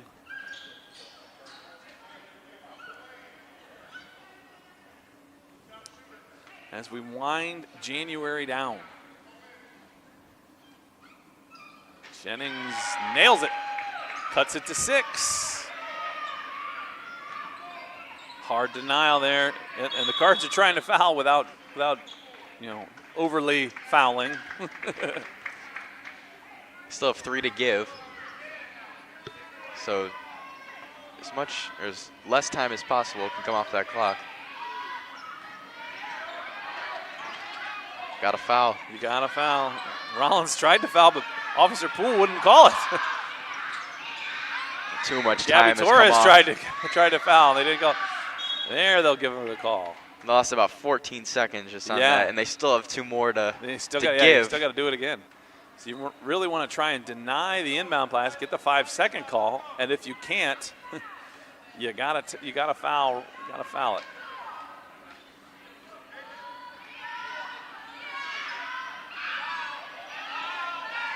Got a foul. She's trying to foul. No call. Audrey Hubba with the steal. It scores it. Time's running down. They're going to run out of time. Unfortunately, time's going to run out. Oh, no. At 0.5. They're going to grant. That might be as strange a sequence as I've ever. The Avon player literally stopped. We don't have the angle to see if Audrey. It looked like Audrey just slapped through. I think she wanted to get a call for getting hit in the face, but she thought she got slapped. We didn't have the great angle from over here. That's like the one area where it would be hard for us to see. But she just stopped. Audrey Allball, you know, is not going to stop. So she took it all the way to the hoop for the score. 38-34, but unfortunately, I don't think it's mathematically. Half a second to go. We're going to need maybe somebody to get a technical foul on Ava. Or steal heave 4-point play or something along those lines. Draw some interest from non-live ball action on the part of the Eagles to help us out on this one. So another great effort from the JV squad. Up and down game, they were in it. Haley Mertz forgot she was not playing volleyball. She did the block there. And that'll do it tonight for our JV game. Your final score, Avon 38, Brookside 34. We'll be back for the varsity game. You're watching Cardinal TV.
Welcome back, everybody. I'm Tyler Kitzberger. I'm your sideline reporter tonight for the girls basketball game. We've got the Brookside Cardinals versus the Oberlin Phoenix. I'm here with Coach Matthews. Coach Matthews, thank you for your time. I've got a couple questions for you. Are you ready?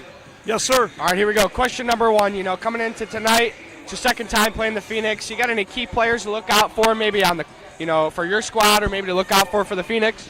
Number 5 is a point guard and center, number 2. She's 5'8", she's pretty good. Okay, what about for your squad? All our girls play as a team. I'm hoping they all play relaxed and play smart, and we'll be fine. Love to hear it. Question number 2, as the season comes down to the end, you got a couple games left. What's one thing that sticks out about this squad that, that really keeps them together, that gives you fuel to keep going? I have one game against Clearview. We were down by 12 in the third quarter. We ended up winning the game. That showed a lot of heart. That's a proud moment for me, watching those girls compete like that. Love to hear it. And anything else you'd like to add? Now let's go Brookside Cards. You heard it here first. I'm with Mr. Matthews. Back to you guys.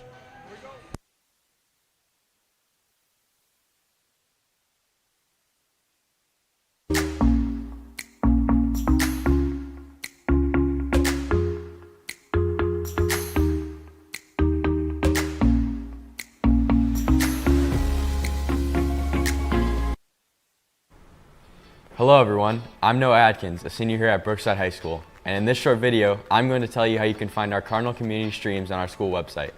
First, you'll need to search SheffieldSchools.org, then look over at the red bar at the top of your screen. If you look in the middle, there should be an option called Cardinal Community TV. Click on that and scroll down. You can see features like upcoming events and an introduction to get to know more about our DVC. Scroll down to the bottom of the page to see some of our past live streams, and if you'd like to see all of them, click the blue Here button below our socials to get access to all of our past streams. Thank you for listening, and make sure to keep watching to find out other ways to find us, such as YouTube and Roku TV.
Hello everyone, I'm Noah Adkins, a senior here at Brookside High School, and in this short video, I'm going to tell you how you can find our Cardinal Community streams on our school website.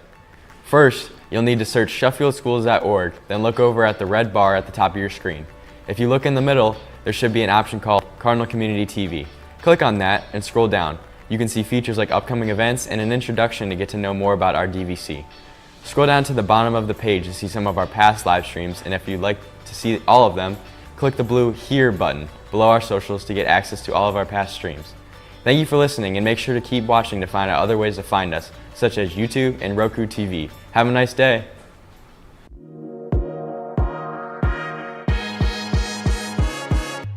Hi, I'm Alex Hicks, a student at District Video Club. In this video, I'm going to show you how to watch live and past Brookside school events on YouTube.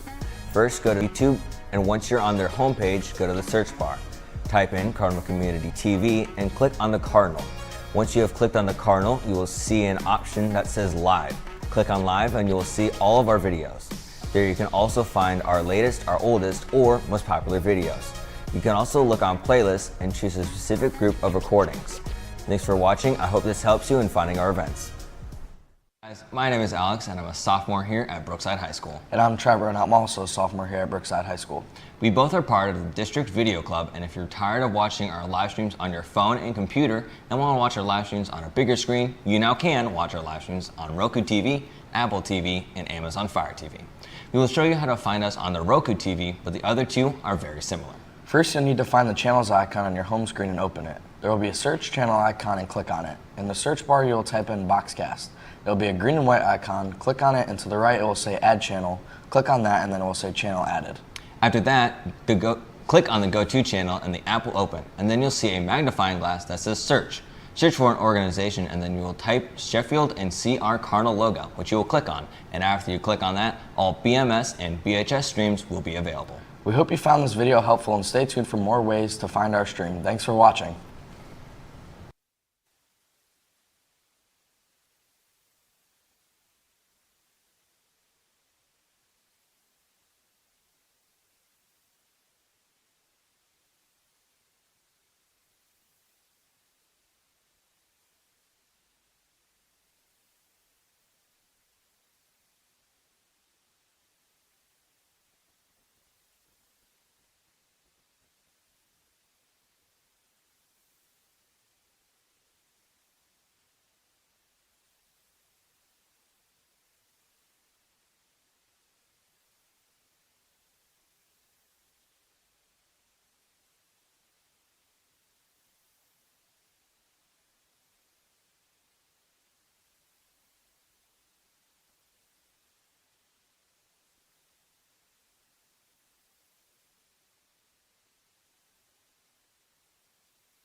Good evening, ladies and gentlemen, and welcome to Cardinal Community TV for tonight's girls basketball game with the Oberlin Phoenix.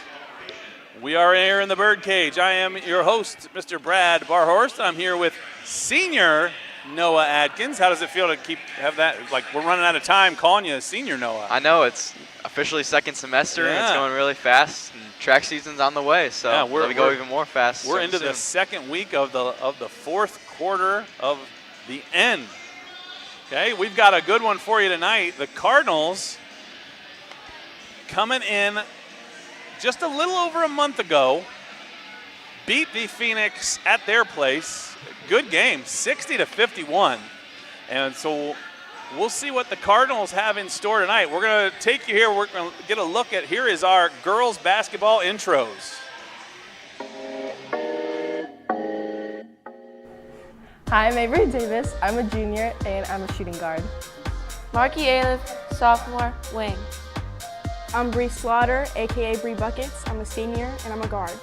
I'm Mari Banjoff. I'm a senior and I'm a post. Maya Menko, junior, post. I'm Haley Mertz. I'm a freshman and I'm a post. I'm Haley Rollins. I'm a junior and I play guard. I'm Bailey Brennan. I'm a freshman. I'm a point guard and a guard. Megan Grayshaw, junior, guard. I'm Octavia Gonzalez. I'm a sophomore and I'm a guard. My name is Bella Diaz. I'm a junior and I'm point guard.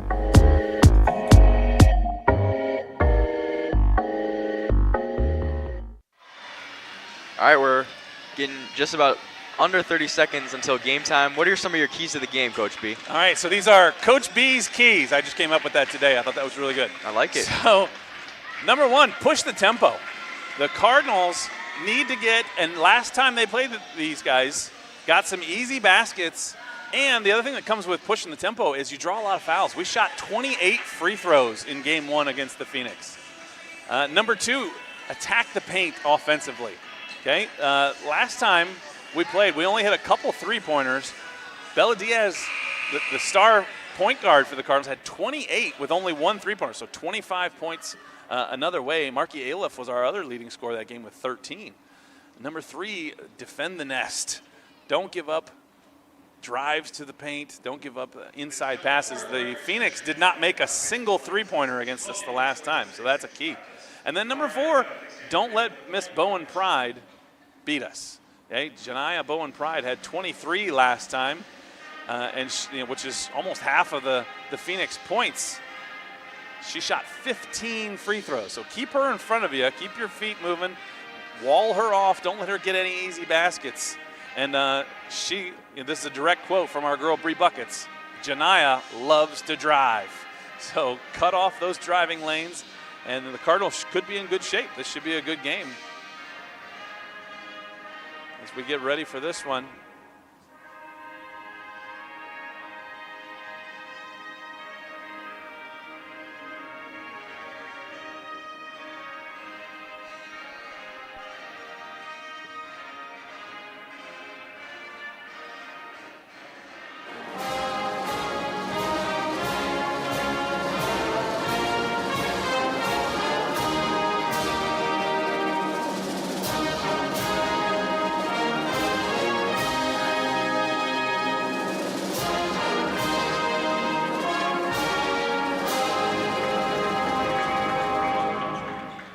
There we go. As the host of tonight's game, the athletic department of Brookside High School welcomes you to tonight's basketball game between Brookside High School and Oberlin High School, and thanks you for your support of high school student athletes. The officials assigned to this game have met the requirements set by the OHSAA and have been approved by both schools to provide their important role in tonight's game. The officials for tonight's game are Michael Cruz, Daniel Smith, and Ryan Bowers. At this time, please direct your attention to the area in front of the score table for an important OHSAA message from Brookside senior Bree Slaughter.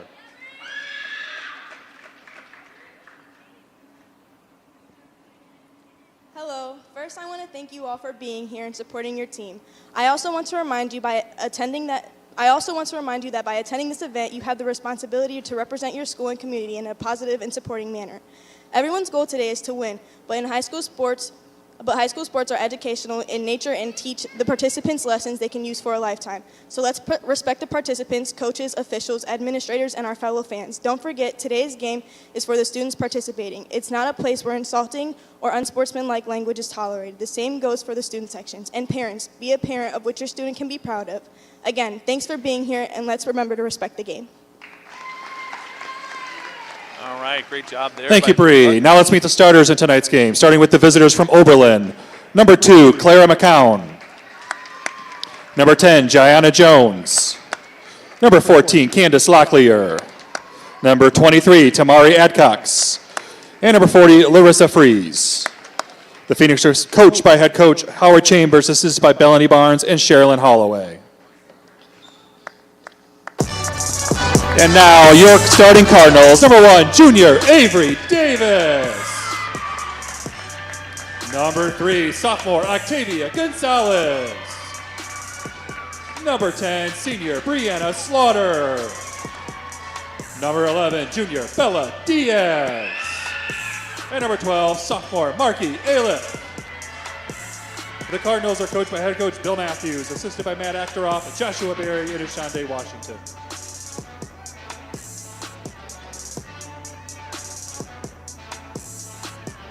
All right, there's your starting lineup. One of the first things you notice with the Lady Cardinals is the wide variety of shoe choices among the starters. What's your favorite out there, Noah? I have to go with Avery's. I just like the purple. Yeah, you like that. It just stands a light out. Purple with like a pink Nike swoosh. I gotta go with Marky Aliff because it looks like cotton candy to me. Yeah. Avery Davis set to jump it.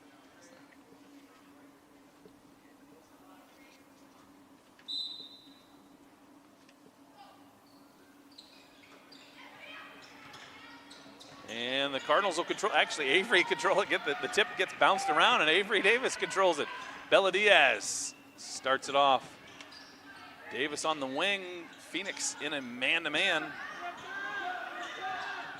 There's the drive from Diaz. It's blocked. Out of bounds, but it's going to the Phoenix. So there, right away, you saw the speed from Bella Diaz, the drive in the lane, but tipped out of bounds off the Cardinals. Quick full court pressure from the Cardinals.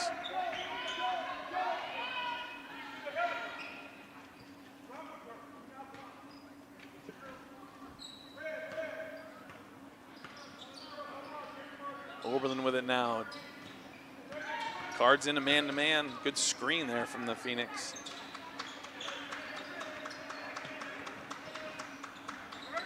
Good pressure from the Cardinals. Octavia Gonzalez all over it. Slaughter cuts off the baseline. The floater's no good. Rebounded to Aliff. Marky Aliff last weekend had 23 rebounds. No, you ever have 23 rebounds in a game? Not even close. I don't think I had 23 rebounds for my career. Diaz turns the corner, gets down the lane off the back of the iron, no good. Another rebound for Aliff. Gonzalez will take a three and draws the foul. Octavia Gonzalez takes the wide open three, but the closeout a little too aggressive, runs into her. So Octavia's going to get to shoot three. Hopefully get the Cardinals on the board here.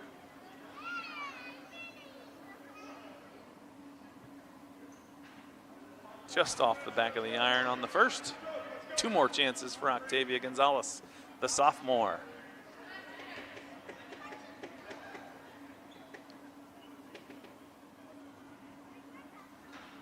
Oh, swoops in and bonks out on the last possible second.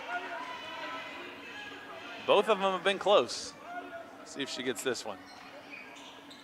There we go. Cardinals on the board, and they jump right up into full court pressure.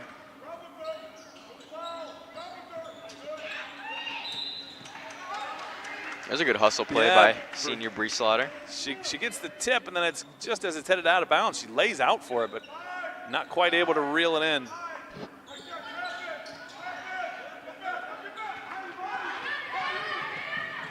And tipped out, but Phoenix get it. They hit the runner down the sideline. No good. Here comes Diaz. Here's that speed. And she draws the foul. So the Cardinals don't have a lot of size. There's nobody that's even close to 6 feet out there for the Cardinals. But you've got Slaughter, Gonzalez, Diaz, Davis, all sprinters on the track team. And Marky Aliff is a fast. She's on the track team as well. She throws shot and disc for us, but she's fast as well as Diaz makes the first.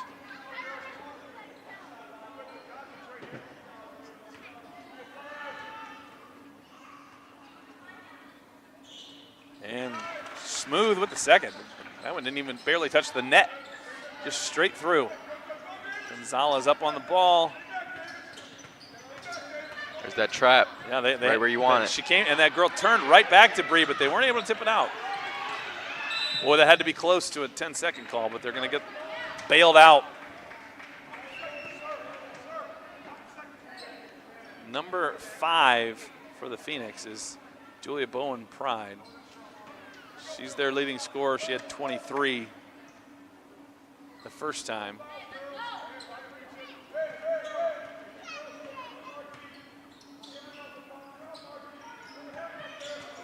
Good screen from the Cardinals there, but good job by Marky Aliff. Tips it out. It's picked up by Slaughter. Aliff gets out on the break. Tough angle, but gets it to fall. Quick 5-0 spurt to start this one for the Cardinals. It looked like she was going to be under the backboard, but she kind of saved it at the last second to get up and put it in. Gonzalez from behind tips it out. Here comes Aliff again. Marky Aliff on the run, no good, but Diaz with the rebound, and it's blocked and tied up. This one will go to Oberlin. There's Bowen Pride checking in for the Phoenix. Yeah, like we said, she had 23 the first time, almost half of her team's points. Oh, she threw it and it would have gone away, but saved at the last second. Keep her in front of you. Make somebody else hit a shot.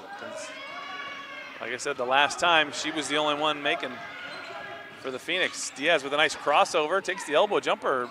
Boy, they're going to say that was blocked. Looked like a lot of contact there.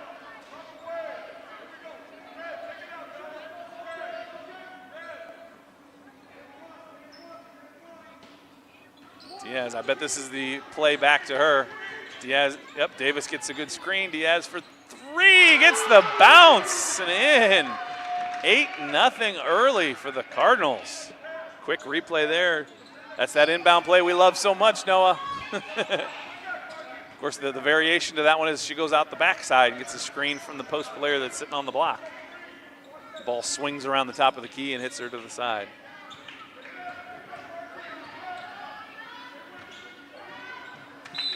And tipped and out of bounds. So the Phoenix with the turnover bug here early. A great start for the Cardinals.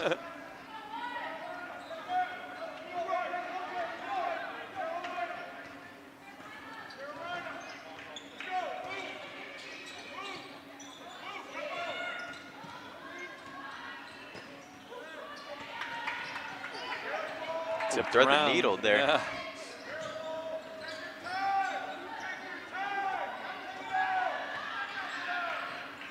Slaughter drives the baseline, drops it to Davis. What a pass. Who scores it. Yeah. Nice sequence there. Just a little hook pass around the corner there. 10-0 early. Here's another loose ball picked up by Davis. Diaz on the attack. It's Gonzalez, but it's taken away. Here comes back to the Cardinals. Swipes it. Bella Diaz, but up I don't and know out. how many. We've already tapped the ball out of their possession 7 or 8 times here in the early going. As Mari Banjoff will check in for Bree Slaughter. First substitution of the night for the Cardinals. Of course, the Cardinals coached by Mr. Bill Matthews, his first season at the helm. Cards looking for their 6th win of the season. They're looking for their 5th league win. Off the front of the iron, and it's rebounded to Gonzalez.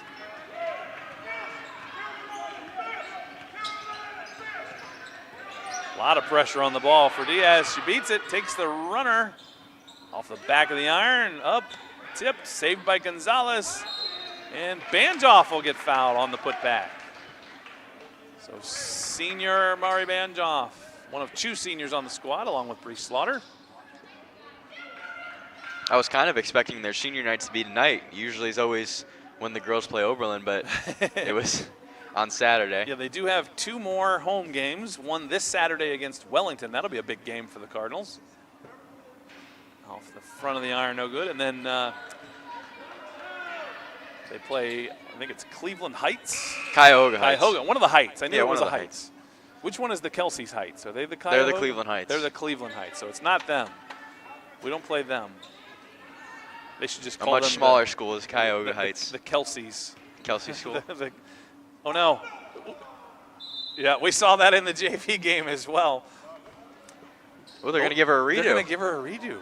Okay, in the JV game, they called the violation right away on the. They're going to say maybe it was like a bad pass from the official to the. Yeah, the Oberlin coach is at like, wait a minute, in the JV game that was a violation. So Banjoff misses them both, still 10-0.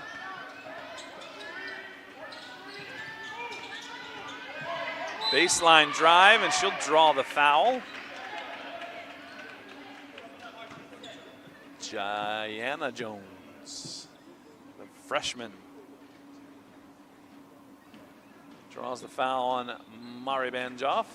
3 minutes, 25 seconds to go here in the opening quarter. Cardinals, nice spurt to start, lead at 10-0.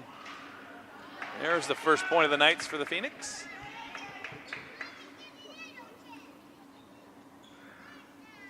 As you said, pregame, making them take outside shots, and I feel like that was really the only time in this first quarter where Oberlin's gotten some they haven't momentum gotten too going many to the shots hoop. Shots, period. Right. But yeah, that's the first time I can really remember them getting into the paint and getting one up. 10-2 our score. Here comes Diaz. She gets the screen from Aliff. I think Markey took off a little bit from that screen there. Got to hold it and get that pick. Turnover here, and here come the Phoenix. Long two-pointer from the top, no good. Tipped and loose and out, and Cardinal basketball. Good play there by Avery. Tipped it off of a Phoenix player out of bounds.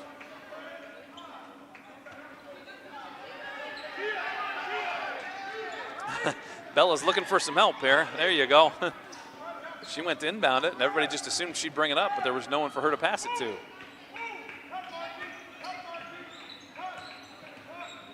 Aliff with it. She'll drive down the lane. Lost the handle, scooped up. Tipped away by Aliff. She gets it back. Mari Banjoff with it. About 30 feet from the hoop. You know, it's not someplace you want to have Mari handling and wheeling and dealing. We want to get Mari the ball down there on that block. And that one was tipped out of bounds. And Bree Slaughter will come back in for Mari. And we'll have our first Bailey Brennan sighting on the varsity evening. She'll come in for Octavia Gonzalez.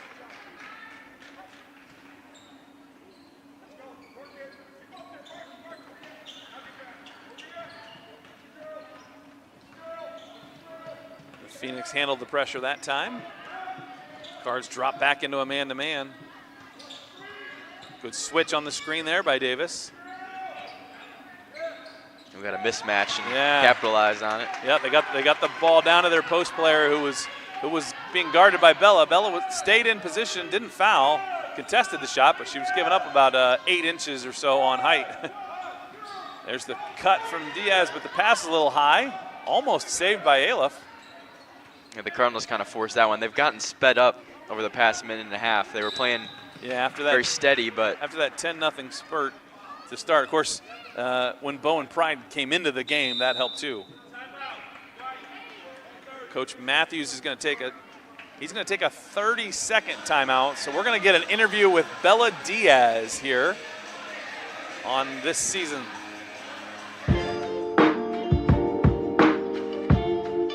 My name is Bella Diaz. I'm a junior and I'm point guard. Probably track. What event in track? Pole vault for sure. I get told a water bug because I'm super fast and just like everywhere. Just continue working hard and being disciplined and just patient. We knew this was gonna kind of be a rough year, so just play hard and see what happens. Hi Mom, hi Dad. All right, great interview with Bella. So Noah, what animal are you on the court? That's a tough question. Yeah, I'm gonna have to ponder that. That's kind of a weird one. question. I'm gonna have to ponder that one. That's a tough one there. Good pressure from Slaughter there. Brennan's up on it. Good drive. It's tipped by Diaz, picked up by Brennan. Great hustle by Diaz to save that one. She gets it across court to Avery Davis. Davis pushes up the right side to Slaughter. Yeah, I saw that had her yellow. heel on. That yellow shoe's hard to miss on that baseline. Yeah. Kind of sticks out like a sore thumb. Look at her left heel was right on the, just touching that paint down there. Ooh, and they're going to get Bailey Brennan for the call there. I almost thought that was an offensive foul because Bailey was just kind of holding her ground on the spot. They're going to say she was in the Oberlin player's space, I guess, there.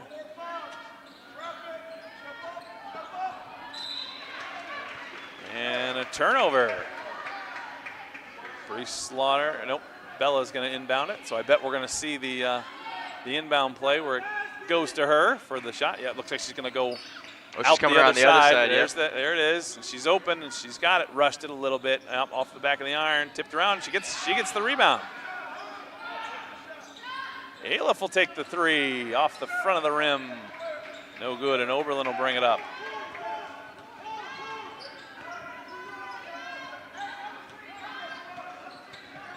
Bowen Pride gets her dribble stopped by Slaughter. Drops it down to the post and scored. Clara McCown, the senior. Another basket for her. She's got 4 of the the 6 for the Phoenix, and there's a steal. The direct quote from Coach Matthews, "What are you doing?" That was an easy steal for the Oberlin defender. Kind of a careless pass from the Cardinals. Coach Matthews right on the spot with the "What are you doing?" What quote. are you doing? Bella Diaz gets it back for the Cardinals, though. We're under 30 seconds to go here in the opening quarter. 10-6 our score. Had a 10-0 start for the Cardinals, and now 6 straight for Oberlin over the last couple minutes. Diaz has got it down on the ground, and that one's going to get tied up. Another jump ball. Cardinal basketball, though. Now, Marky Aleff's going to put this one in.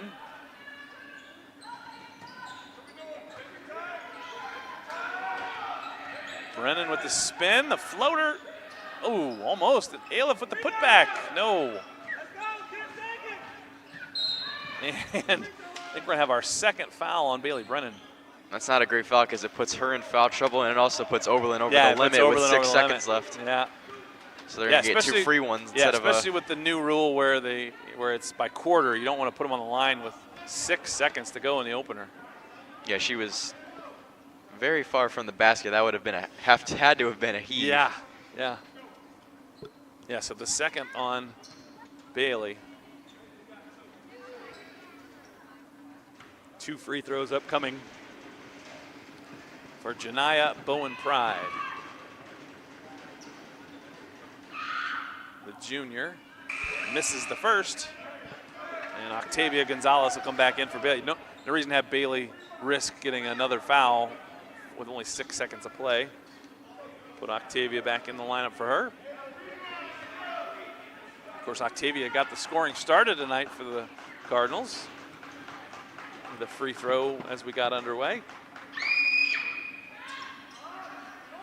Missed them both. Rebound goes to Slaughter. 3 to go. And she's Ooh, going to a draw bad foul. That might even be worse. That was worse. Because she's about 75 feet from the basket, and she clearly had no idea what time was on the clock. She knew that there was a second or two, but. So, yeah, Bree Slaughter gets to go to the line. Now, this is one of those moments where if I'm a coach, I'm going to get like Bella Diaz and Avery Davis out. They've played the whole quarter. You can extend their break a little bit here. Yeah, while I think Bree's about at the line. I think about putting maybe Haley Mertz in there if a miss on that second free throw to put a putback or something like that. Yeah, or Mari or Haley Rollins, Right. Megan Gratian. You got a couple kids because they're just going to be there for a couple seconds, and it extends the amount of time that Bella and Avery are off their feet. But we'll play these last 2.6 out as Bree makes the first and the second. So good free throw shooting for the Cardinals. Ends the dry spurt, gets it to 12-6. Slaughter taps that inbound pass, but out of bounds. Now, I would be screaming, do not foul. You don't want to foul there. There you go. So at the end of the first quarter, our score, Cardinals 12, Phoenix 6. Let's go to our interview with Mari Banjoff, the senior.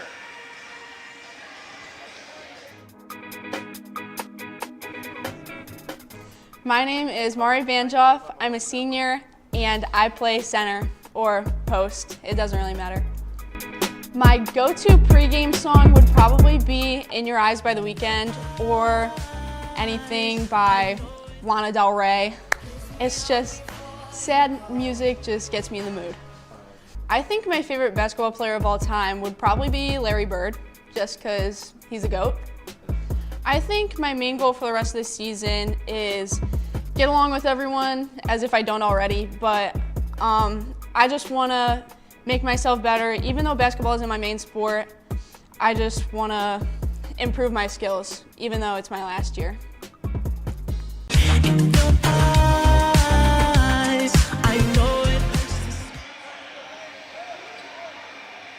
All right, and welcome back for quarter number 2. Let's set your Cardinal lineup here. Avery Davis, the junior, Bree Slaughter, senior, Octavia Gonzalez is a sophomore, Mari Banjoff, senior, and Bella Diaz, junior. lineup for the Cardinals as we start quarter number 2. The Cardinals lead at 12-6. A nice 10-0 spurt to start the game, and then 2 free throws from Slaughter to end it. Steal by Slaughter there. Good hustle by the Phoenix to stop the fast break, and then they steal it back. Entry pass is tipped away, and yep, she stepped on the baseline. Good job there by Avery Davis, coming from behind without fouling. That's a hard skill to master there. So Bella Diaz will bring the ball up.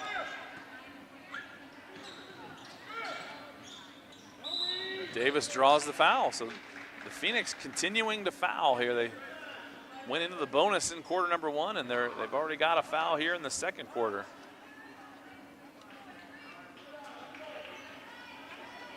Now, do you have a good sideline inbound play here, Noah? Maybe some sort of elevator, but yeah, they did set Octavia open. For Octavia. Oh, Diaz off the glass, no good. I like to, when you're running a sideline inbound, always have one where somebody's going to the hoop, where you can throw a lob, throw it over the top and get a layup. Diaz turns the corner and gets into the paint. Banjoff with it, and she'll put it up off the rim, no good. Oberlin comes out with it. Bowen Pride swings it over to the wing to Jones. Cardinals doing a good job keeping the ball out of the paint.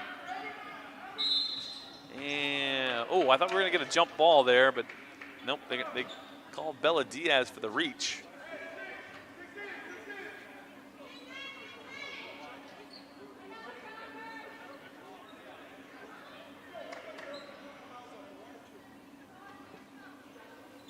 Oberlin looking to inbound, trouble finding somebody open. Oh, boy. But does get it in and scores it. 12-8 our score.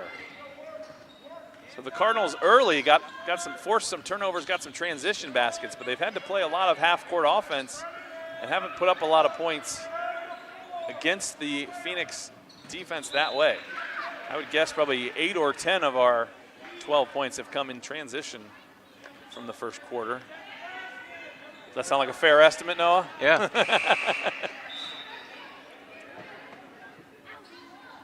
Aliff back in the lineup. She'll come in for Avery Davis. So this is the first time Avery's been out so far tonight. Calling for a box, but I didn't see a box formation there. It's tough to run. Reach kind of went and got it himself. Tough to run a play when 2 or 3 people are doing something different. Slaughter with the runner was no good, and Oberlin will come out with it. Up ahead to the post, no good. It's off the glass and loose. Tipped out, and this one will. All right.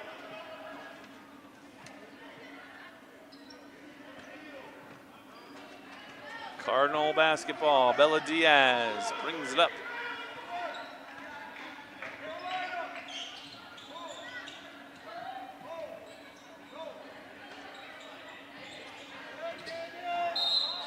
And a travel call there. All right, we're going to do a little in-game break. We're trying something new here. In-game break going. We're split screening it here. A little in-game message on how to find the Cardinal Community TV webpage on the school site and to locate any upcoming events and past events if you missed one. Hello everyone, I'm Noah Adkins, a senior here at Brookside High School. And in this short video, I'm going to tell you how you can find our Cardinal Community streams on our school website. First, you'll need to search SheffieldSchools.org, then look over at the red bar at the top of your screen. If you look in the middle, there should be an option called Cardinal Community TV. Click on that and scroll down. You can see features like upcoming events and an introduction to get to know more about our DVC. Scroll down to the bottom of the page to see some of our past live streams, and if you'd like to see all of them, click the blue Here button below our socials to get access to all of our past streams. Thank you for listening, and make sure to keep watching to find out other ways to find us, such as YouTube and Roku TV. Have a nice day.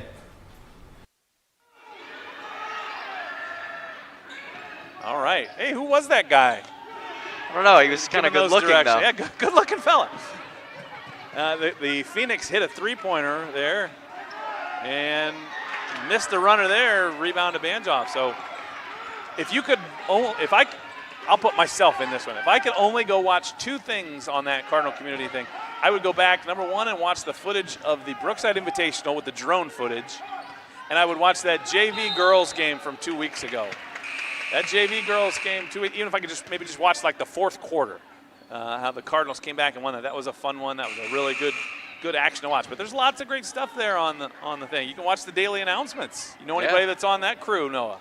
Yeah, of course, me and Tyler and Trevor and some of those other guys that you know. Yeah, well, I tune in for the trivia every day. My class has won pizza multiple times. Nice play there for the Phoenix. And a strong take, but no good. Phoenix with the rebound. Three-pointer, no good. Diaz with it. There's what we need. Get out ahead of it all. Diaz cuts down the middle and hits the floater. That's what the Cardinals need right there. Get back on top. Man, she was fast going down that sideline. She outran like everyone else. Yeah, on the only court. one she didn't outrun was Avery, who kind of gave a screen for her, let her get down the middle. But the Phoenix come back, and then they miss it. She got too far under the backboard there. Octavia with the rebound. I hope they called it that there was a reach foul. Octavia Gonzalez, probably the shortest player on the court, but gets a rebound in the mess there. All 10 players were close, but Octavia came out with it. She draws the foul.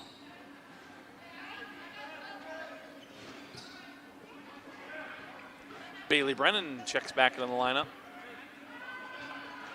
for the Cardinals. So let's set the lineup there. We've got Avery Davis, Bella Diaz, Marky Aliff, Octavia Gonzalez, and Bailey Brennan. So you got some shooters out there right now. No, you got some speed and shooters. You know, Marky's a solid three-point shooter, but Bella and Bailey are really good. Octavia's got a nice jump shot. There's a three. Hits the back of the iron. And out to the Phoenix.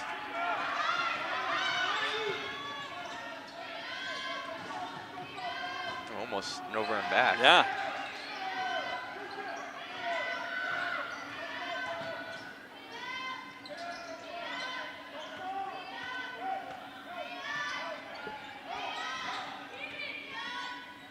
Good baseline drive from the Phoenix. No good. Looked like a little block there by Aliff. Rebound to Brennan, and the Phoenix, good job by the Phoenix that time. They tied it up without getting called for the foul.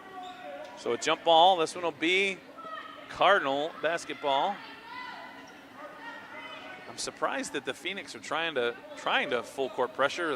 That seems to be the advantage Cardinals. If you want to play full court up and down, I would back up if I was Oberlin and really just try to keep playing half court. Aliff with a nice move down the lane, no good. Bowen Pride out on the break.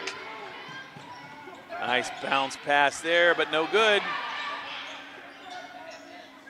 Wing jumper is also no good. Diaz had it, tipped away, out of bounds. So this one will go back to Brookside. So we've got a full timeout called by Oberlin. So we're going to take you to another interview. This interview is with Miss Avery Davis. And position. My name is Avery Davis, and I'm a shooting guard. What would it be? I'd go for track.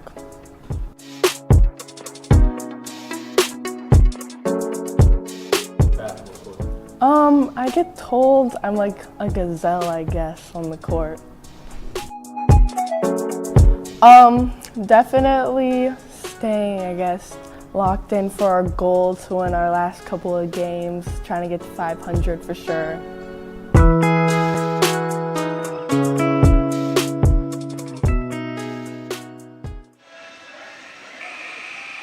All right, great interview with Avery Davis, the state champ. Got that banner hanging up there over on the side of the gym. Track and field 2024 state champion, the first state champion in school history. Avery Davis, the 300 hurdles, probably maybe the hardest event because it takes speed, but it takes skill, and it takes some endurance, because when you run and sprint and you come off that turn and you've run 200 meters as fast as you can and jumped over several hurdles, and then you look and you still have the entire straightaway that you have to sprint. That makes that a really hard event. My other choice for hardest event would be the 800. What do you think about that, Noah? Yeah, that's my event, so I could agree with you on that one. Because it's not a distance event. You can't jog the 800, but you can't sprint that far either. You gotta have some both. There's more strategy to the 800 maybe than just about any other race. That's the biggest thing I've picked up. It's just all strategy. Like Yeah. you could go out guns blazing and burn out, but if you should strategize it well enough, you'll be in a good spot. Loose ball picked up by Slaughter. Diaz, boy, a lot of contact there, no call. Oof, people falling down left and right. This is one of the better officiating crews. I know all three of these guys from over the years, and that was a travel, yes, okay. All three of these guys are very good. It's rare that on a Wednesday night here in late January you get such a good crew. But the Cardinals and the Phoenix have a good threesome out there tonight. A very low-scoring game compared to the last time these two teams matched up, as we Well, mentioned and it earlier. looked like it looked like it was going to be high scoring earlier. Yeah. The Cardinals led it 10-0. Looked like they might run away with it. Yeah, there was 100+ points in that first meeting, and there's 25 in this first half. We're almost to halftime. Of course, you never know. Second half teams typically score more than they do in the first half. Yeah, the defenses get more tired, and you get more well, lanes and to drive. Underrated aspect of second half is you run your offense in front of your bench. Right. You know, your coach can guide the offense a little better. Your teammates that are hyped for you, that are driving the hype train, get you going a little bit better, and you tend to just score more that way. Plus, the officials are right there, and the coach can harp on them. Not that I ever did that, Noah. I was always as nice as could be to every official. And Oberlin gets 3 cracks at it, but can't get one to fall. Here come the Cardinals again. Gonzalez ahead. Well, Brennan thought about that three-pointer, and she probably should have taken it because she ended up throwing it. It was tipped out of bounds.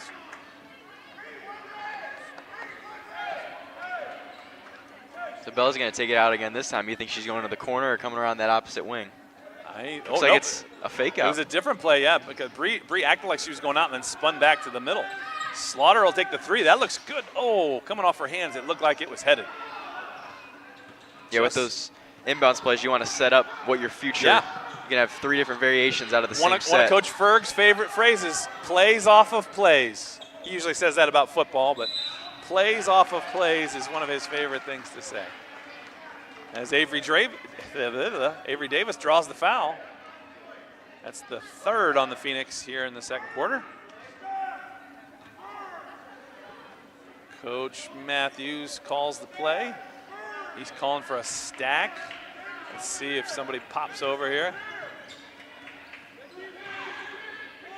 High pass, yeah. It was there for a split second. She cut back to the basket. Bella saw her. Bella had a lot of pressure to her face and threw it a little bit ahead of Bree and out of bounds. Oh, the unforced error by the Phoenix will give the ball right back.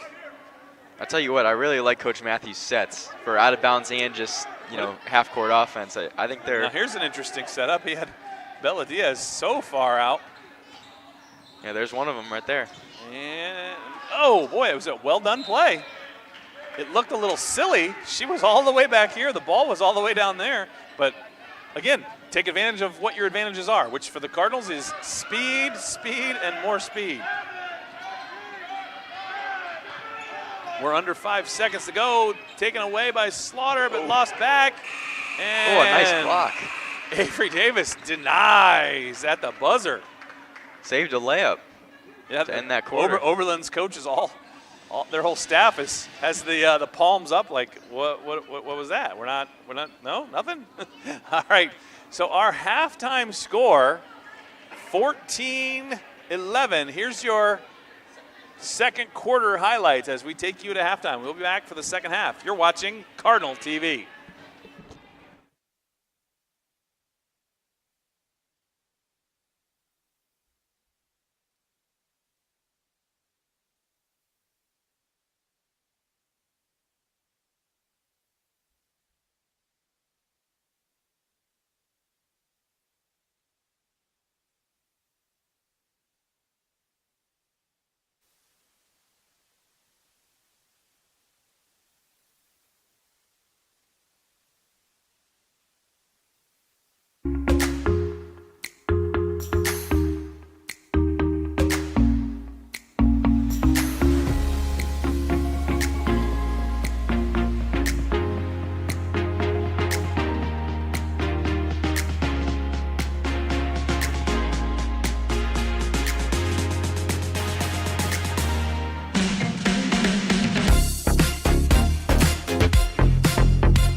Hello everyone, I'm Noah Adkins, a senior here at Brookside High School, and in this short video, I'm going to tell you how you can find our Cardinal Community streams on our school website.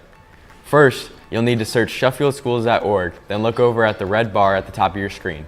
If you look in the middle, there should be an option called Cardinal Community TV. Click on that and scroll down. You can see features like upcoming events and an introduction to get to know more about our DVC.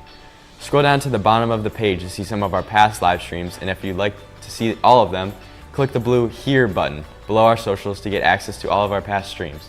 Thank you for listening, and make sure to keep watching to find out other ways to find us, such as YouTube and Roku TV. Have a nice day.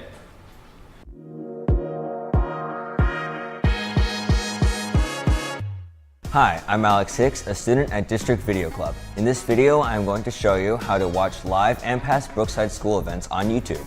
First, go to YouTube, and once you're on their homepage, go to the search bar. Type in Cardinal Community TV and click on the Cardinal.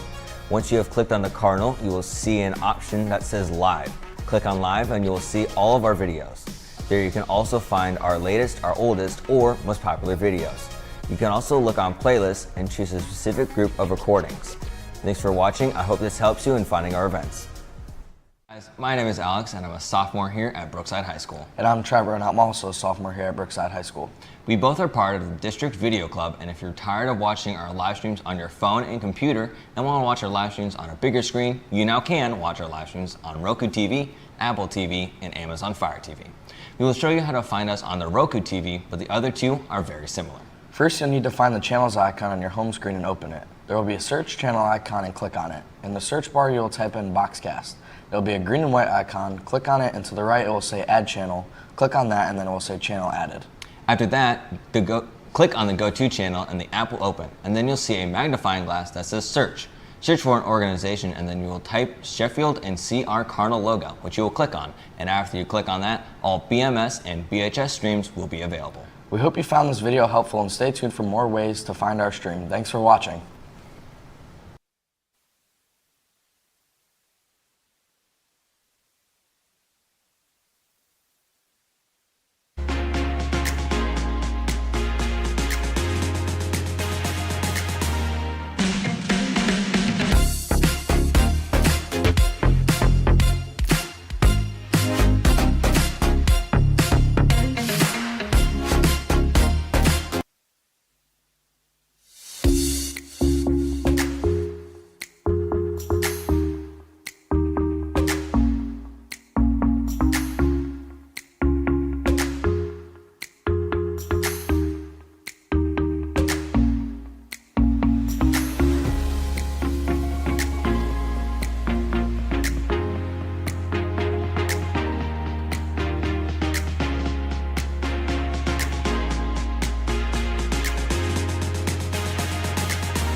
We're making some shots. We're playing great defense.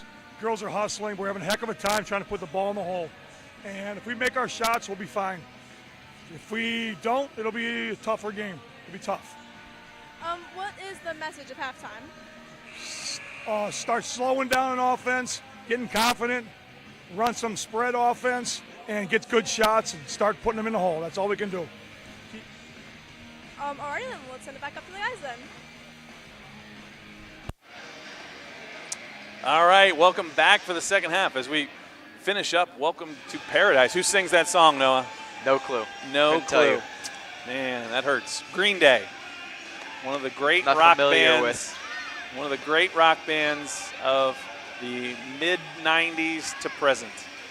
Not familiar with too many Legendary. rock bands.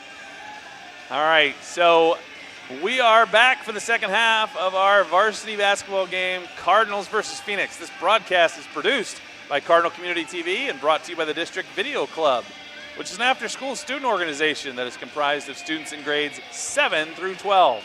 The DBC is directed by Mr. Paul Ferguson, who's here with us tonight, with advisors Mrs. Stephanie Blythe and myself. I am Coach Brad Barhorst. Do we have the list of all of our workers tonight there, Mr. Ferg? Because I saw we got an all-star lineup. We have just hit after hit every night lately here. We got Xavier Senefani, Mari Banjoff, Octavia Gonzalez. They were on setup, and now they're playing. Two of them are playing in this game. Tyler Kitzberger was here with us earlier. Great interviews. Tyler, yourself, Mr. Noah Adkins, Joe Moore, Jalen Wolf, Kaylee Rosso, Michaela Carricker, Jacob Grayshaw, Cleo Nemkowski, Mason Lascola, and Trevor Kitzberger. As we get underway in the second half, Cardinals looking to get off to a fast start. That's a good play there by Markey. She could have tried for a rebound and maybe risked it going out of bounds, but she kept a good box out and let the ball go out of bounds, and Cardinals will set up their offense. So, Noah, if you're Coach Matthews, what did you say at halftime? You had the great start, and then things kind of cooled off. Like we said at the break when we were off the air, we said, you know, they were turning them over early, and that was creating points, and it sounds cliche, but that was really the success, and they kind of got away from that. Oberlin was taking care of the ball better, and they couldn't really set up anything up in the half court. So getting into your sets and getting some more pressure in the full court. A lot of the credit off of the Cards were doing a great job pushing the tempo. A lot of credit for stopping that goes to Oberlin. They did a better job taking care of the ball and had a lot more dead ball turnovers when they did turnover. They didn't have the live balls that led to easy hoops. So the Cardinals, they didn't get much out of their half-court offense, so I'm sure X's and O's were a big thing at halftime here with the half-court sets. Slaughter drives down the lane, drops it to Gonzalez. Tipped out of her, looked like it was tipped out of her hand, but they say she just lost it out of bounds, so it'll go back to the Phoenix.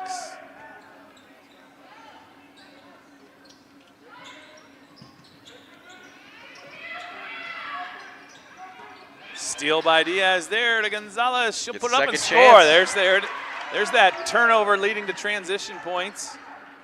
Cardinals go back in front 16-11.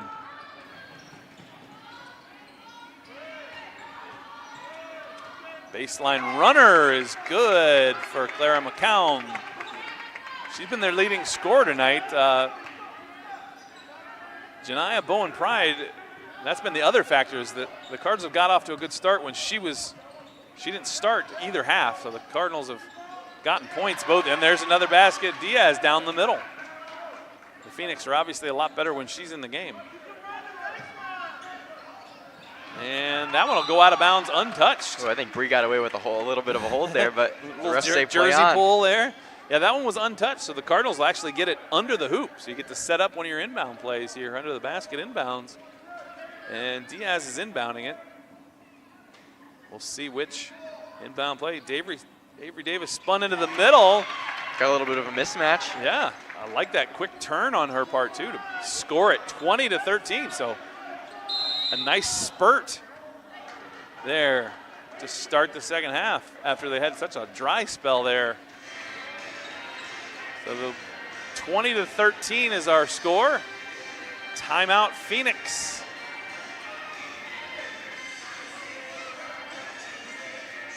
One thing that I like as we watch this year's squad there is the kids on the bench are active and engaged. You know, Haley Mertz and Megan Grayshaw, Haley Rollins, They're up from the JV. Sometimes you play a JV game, you play a ton of minutes, you get tired. It's hard to stay excited and cheer your teammates on during the varsity game, but they do a great job of keeping the varsity kids pumped up and excited. An awesome job by that group. The bench bunch, as we call it. So Oberlin will go to inbound it here. Brennan snuck into the lineup there. And they almost got another steal. Brennan runs with it. Oh, she ran into a hard screen there. Boy, lots of contact. There could have been 3 or 4 fouls there. Slaughter probably would have been best served to take a dribble there, Bree. Yeah, I really don't think she kind of knew where she was. She might have thought she was like right at the basket. But It's hard there in transition when you're looking one way and just inside the free throw line and took a long striding runner where she could have just taken one dribble and easily laid it in. It's all right. Cardinal basketball still. Bella Diaz, nice behind the back dribble. When it's down the lane, the floater's no good. She saves it, but it hits the back of the backboard. Out of bounds to Oberlin. You're seeing there on the bottom of the screen the LC8 standings. The cards are right there in the middle. Want to make a move here through the second half of the season, and you want to keep the teams behind you, which Oberlin right now is behind the Cardinals in the standings. The Cards sit at 5th, and the Phoenix 7th. Gonzalez back in the lineup for Brennan. Yeah, they get Black River and Wellington then the season after tonight, so potentially stay in front of Black River and maybe jump Wellington. They lost to Wellington the first time, but it was a relatively close game, and they absolutely destroyed Black River the first game. It was a 40-plus point differential.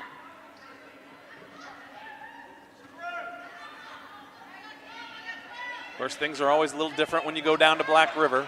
You get out there in Amish country, things get a little crazy. They have that small floor, that old school. Yeah. It's always cold in there. Yes, always cold. And in all the years that I ever went down there, I never saw 3 refs that I recognized. Probably coming from the Columbus area. You always get a group of familiar refs in our conference, except when you go to Black River. Then you get 3 guys you've never seen in your entire life. And they call the travel there. I thought that looked like a pretty good shot fake from Bree. She must have slid her back foot as she got out of there. Over the top. Davis with the steal. A high floater to Markiela, who lets the defender go by, and then she does a turnaround move in the lane. No good. Oberlin comes out with it. I've been impressed with Clara McCown, number 2 for Oberlin. She's having a very solid game, does a lot of things well for Oberlin. There's a good look. Gonzalez gets it ahead to Aleph, loses the handle. It gets blocked and tipped and out of bounds off of Markey. That was a great block, but great to highlight play. the pass from Octavia Gonzalez. That was a great really, look to get her really well done transition. there by Tia. She always looks at me funny when I call her that, but all of her friends call her Tia, so I feel the need to do the same. Of course, Octavia, an outstanding hurdler for the team, which is really cool because she's, usually it's the taller kids that are really good at hurdling, but Octavia is excellent. She's only entering her sophomore season, so a lot of improvement will probably be made. Good trap there, trapped again. Phoenix break loose, get up that sideline, do break it over. Cardinals do a good job of getting back, no easy baskets. 3 ball, boy, she had the line, but it was short, just went straight out of bounds. Yeah, from up here it looked good. Janiyah Bowen Pride, who made a 3-pointer earlier in the game. Yeah, up here, if it's on line, it looks good every single time.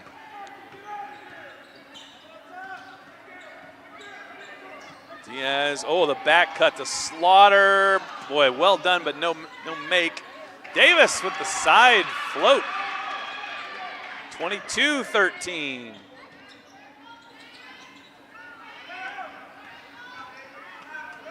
Over the top. No good. Out of bounds to the Cardinals.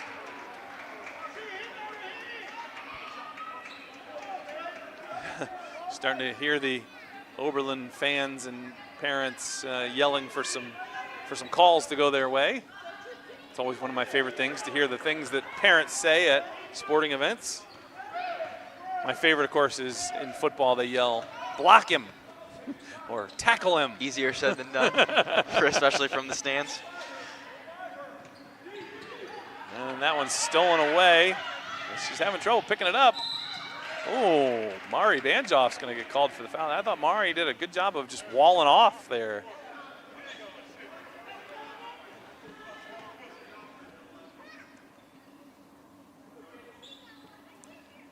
Of course, every parent wants every call to go their team's way, which is fine, but when you expect it and get a little crazy about it, that's when it crosses the line. She makes the first, number 14, Candace Locklear, another senior for the Phoenix.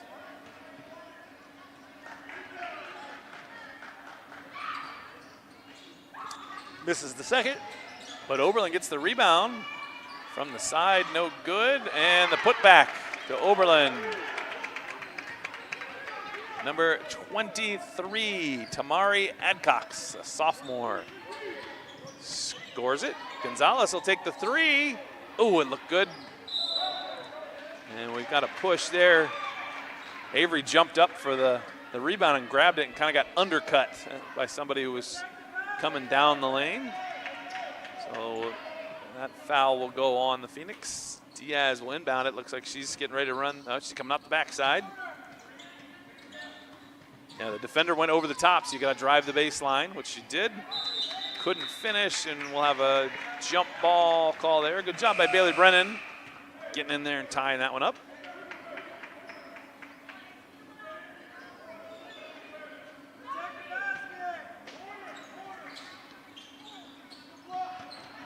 Another good block from McCown. Yeah, again, very impressed with McCown. She's got a good all-around game. That was a smart play there. And that three ball was nowhere near it. Diaz on the break. She's all alone. Whoa. Rushed it. Yeah. Just got going a little bit faster than she thought she was going. Layups and free throws. Layups and free throws. That's what we always used to emphasize making. You can't afford to miss layups or free throws. I know we're the home broadcast, but I'm pretty sure that should have been Oberlin ball. Yeah, I'm a little wondering about that. Here's Brennan for three. Ooh, off the iron. Slaughter with the putback. Yeah, that's a big swing because the Cardinals score there.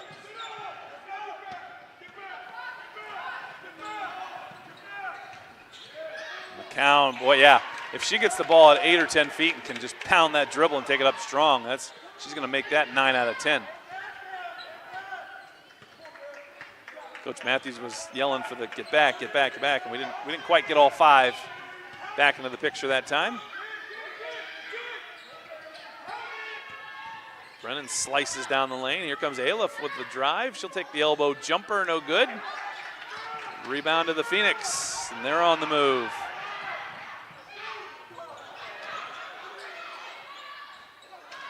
Well, McCown's hot. That one almost went. And a foul there will send the Phoenix to the line. Janiyah Bowen-Pride, who had 23 the last time without making any three-pointers. So she's obviously, a little bit off of that pace tonight. But she did make a three-pointer in this game.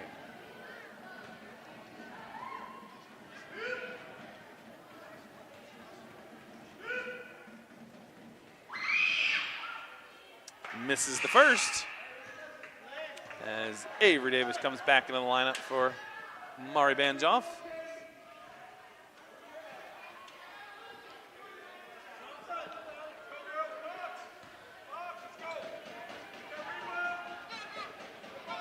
Janiyah Bowen-Pride, a junior for Oberlin. makes the second, cuts the lead to 5, 24-19. So a little bit of momentum going the way of the Phoenix. Let's see if the Cardinals can get a stop here to that run. Davis with the runner off the glass, no good. McCown with the rebound. And Davis is going to foul on the sideline.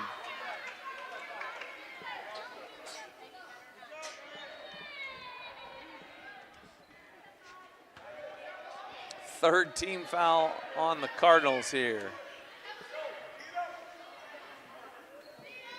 Phoenix basketball in the half court.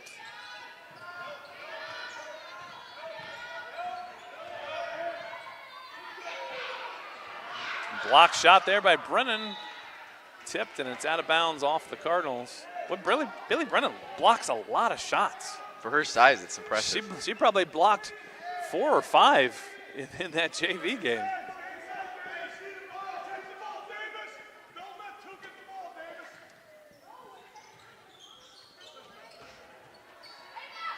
Tipped, and it's out and around.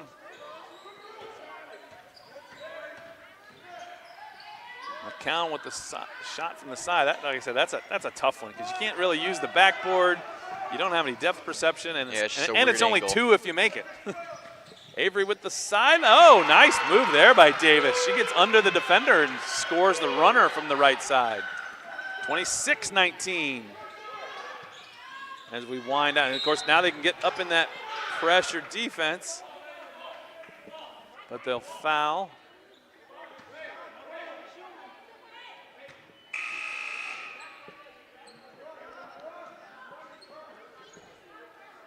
Cards will get a chance to get back in that full court pressure here.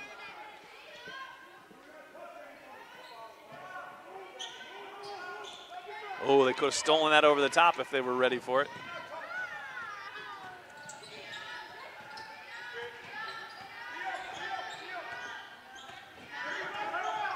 Phoenix trying to be patient here. A lot of pressure from Davis and Diaz up top. Oh, they're going to call the foul there on Bella Diaz, and that's the 5th on the Cardinals this quarter.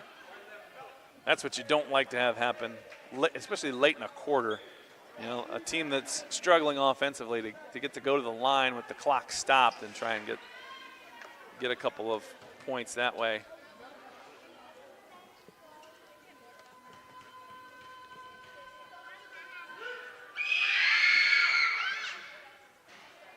Misses the first. Almost got a lucky bounce there. Well, good shooters tend to get those bounces, and Janiyah Bowen Pride is a good player.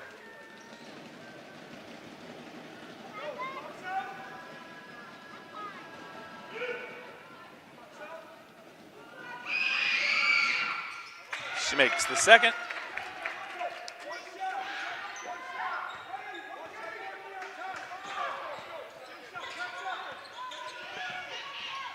Avery Davis drives it down the lane. Another runner for Avery Davis. Back-to-back baskets for the junior. And that'll do it for quarter number 3. Here's our third quarter highlights.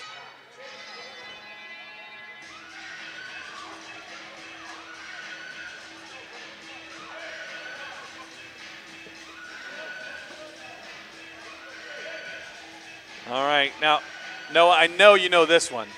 Come on. Who's singing this one? Jump Around by... This is Jump Around. Come on. I couldn't tell you. House of Pain. Yeah, House I don't of Pain think so. on the Jump Around. Again, classic.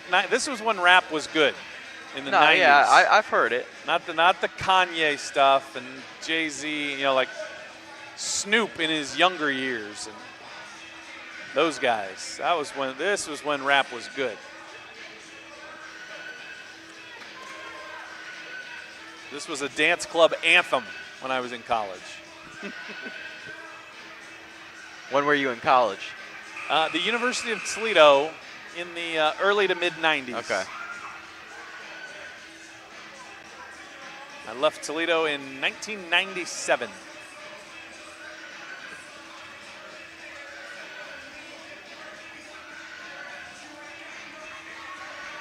Made my way here in 2009. All right, here we go. Fourth quarter.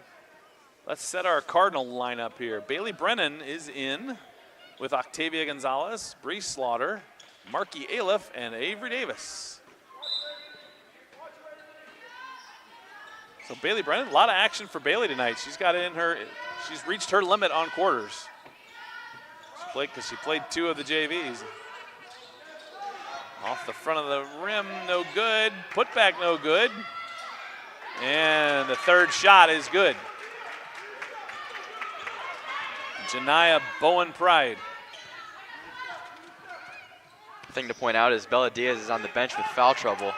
So yeah, that's something to watch. And she had played the whole game up to that point as Octavia Gonzalez goes down the lane and hits the floater.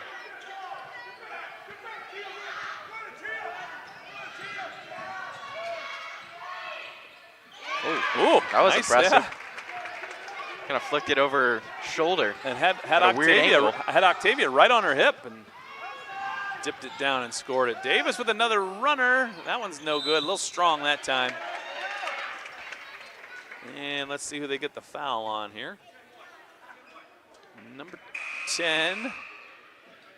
So Bree Slaughter gets called for that one. There was kind of a mess. There was kind of a a gaggle of Cardinals? I guess. I feel like we had this discussion last time, but we didn't. I don't think it's a flock. We didn't find an answer.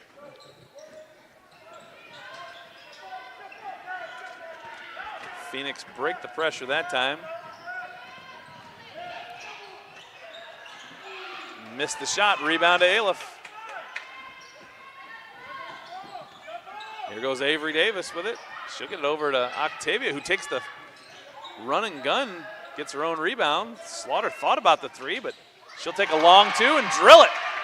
32-24.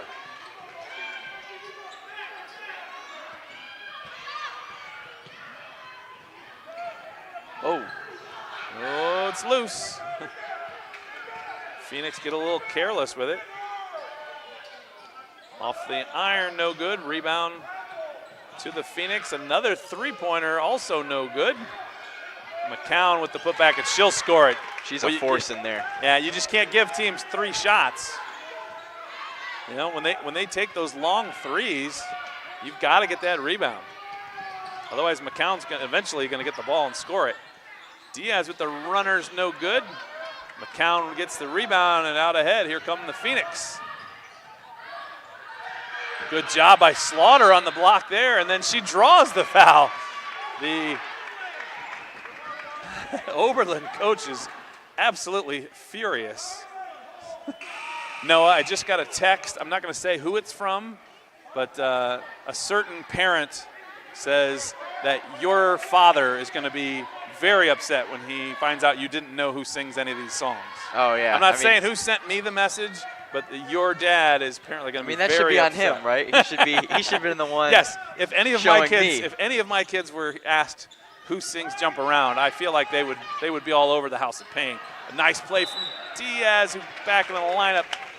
Markey just needs to just power that one up. That move that McCown has shown a couple different times, just that one hard dribble and up. Markey tried to take like 2 quick ones. Just take that one hard one. Markey's strong and she takes it up with a lot of power. Just take that one and go up. Oh, yeah. That back foot dragged. Went from the L to the S. Lost her balance there, so a turnover, dead ball turnover. So we've got a timeout, another timeout used by Oberlin. He saved all of them here for the fourth quarter. He's not going to go home with any, I don't think. He's just going to use them all up. 32-26. So we mentioned multiple times, the first time these two teams met at Oberlin, the score was 60-51. Of course, there were a lot more free throws shot in that game. So I think that's a key part of it here is that, you know, the officials are letting them play a lot more in this one. You can see a lot more blocks, a lot of passes being tipped, a lot more kids on the ground. Yeah, and Oberlin has a smaller floor, so it's easier to get more up and down and have more action throughout the game. more possessions. And of course, the Obi What wall. It's one of my favorite things in the LCH. The depth perception on that back wall in that gym is something. Not many gyms have a giant question mark on their wall. Obi What? What's your favorite away in the conference? What's your favorite place to play? Because I haven't played at the new Firelands High School. It's just too small in there. I mean, Keystone has a nice gym. Keystone's is nice. I mean, ours is the best. I feel like ours is still the best. Well, yeah, I think even in year 10. Wellington's is newly renovated their stands. Did they renovate theirs? Okay. I mean, I nice know I don't have to ask. What's the worst one? Ooh, Columbia. Yeah, it's not even close. It's like a Harry Potter gym. Nice cut by Slaughter. The pass was it was on her hip, not out in front of her. When my son was in high school and we played at Columbia, the parents knew that I coached in the league, and they said, why aren't we playing at Columbia's high school gym? I said, this is Columbia's high school gym. It's like and a middle school gym. No, we're like their real high school. This has to be a different gym than where they really play their games. And I said, no, this is really where they play their games. Because the wall is close on one end, the stage is close on the other, and the sidelines are close. Yeah, there's like 4 rows of bleachers on both sides. And like if you're sitting in the first row, your feet are almost on the court. And the weird locker room comes out in the middle, so you're right behind the scorer's table. Your sections are divided. Your students sit on one side and your parents sit on the other because the middle is where the scorer's table is. It's a weird place to play. Yeah, and the cheerleaders are like right on the court. Yes. On that, like their backs are on the wall and their front toes are on the. Yeah, they've gotten a few rebounds in games that I've been around. Cardinal. Oh, there's a nice one to Gonzalez. She'll score it. Nice job there by Octavia. That was not an easy one. Phoenix break it. It's okay if they break it if they don't get anything easy. You know, you keep the pressure on. A nice tip there by Davis. She's got McCown pinned down. Good help from Slaughter. They get the miss, but they don't get the rebound. 3 ball. Yeah, I'm happy with anybody besides Bowen Pride taking a 3 as long as I can get that rebound. We can't give them 2 and 3 chances at it. But I'm not going to let Bowen Pride have an open look out there. I'm really going to try and keep her and McCown, obviously, are their 2 best players. 3 off the side of the rim there. McCown with the rebound. Boy, a lot of contact, but no call. The thing I would say, though, is that they've been consistent. It hasn't been a one-sided officiating game, but they've really let them play.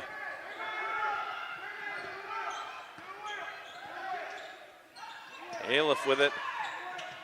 She'll cut to the hoop. That's a great pass from Slaughter and scored by Markey Aliff. Great pass from Slaughter. Great cut by Markey. She set her defender up and then cut to the basket. 36-26, a 10-point game. And it's tipped up and out. It's loose and snagged by Aliff. Great play by Bella Diaz. Markey will take that transition 3. Let's call that a pass.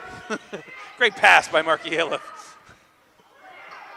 Diaz with it down there, and she was in trouble. Boy, a bailout. She got bailed out. She was.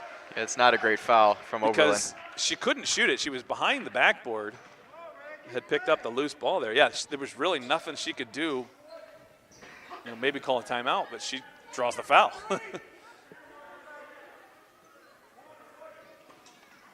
Davis, that's kind of that play off of the Diaz play where Avery spins into the middle. No basket that time. Nice shot fake. A lot of contact, but no call.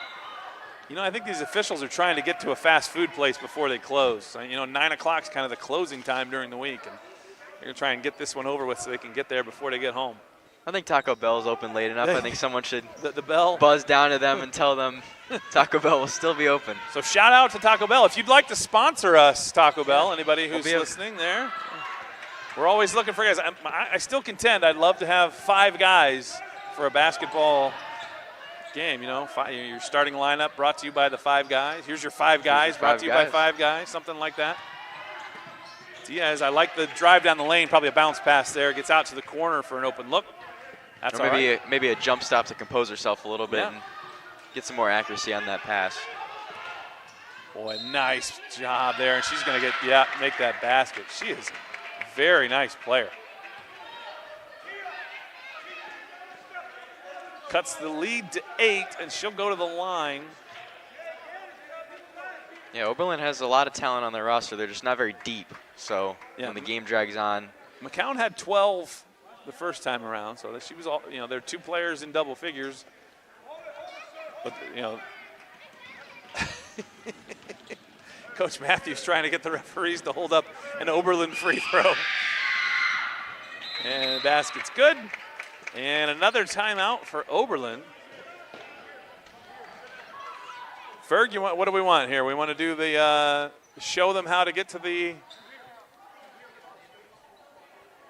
I think we've gone through all 4 interviews.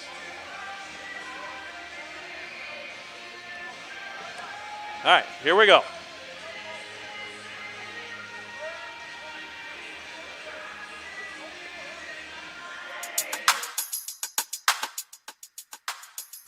I'm Bree Slaughter. I'm a senior, and I'm a shooting guard. My go-to pregame song would probably be Good Life by Kanye West and T-Pain. My favorite player is probably Kaylin Clark. My main goal for the rest of the season is to just keep winning games and have a better season than we did last year. That's all we can do, and have fun, because it's my last year.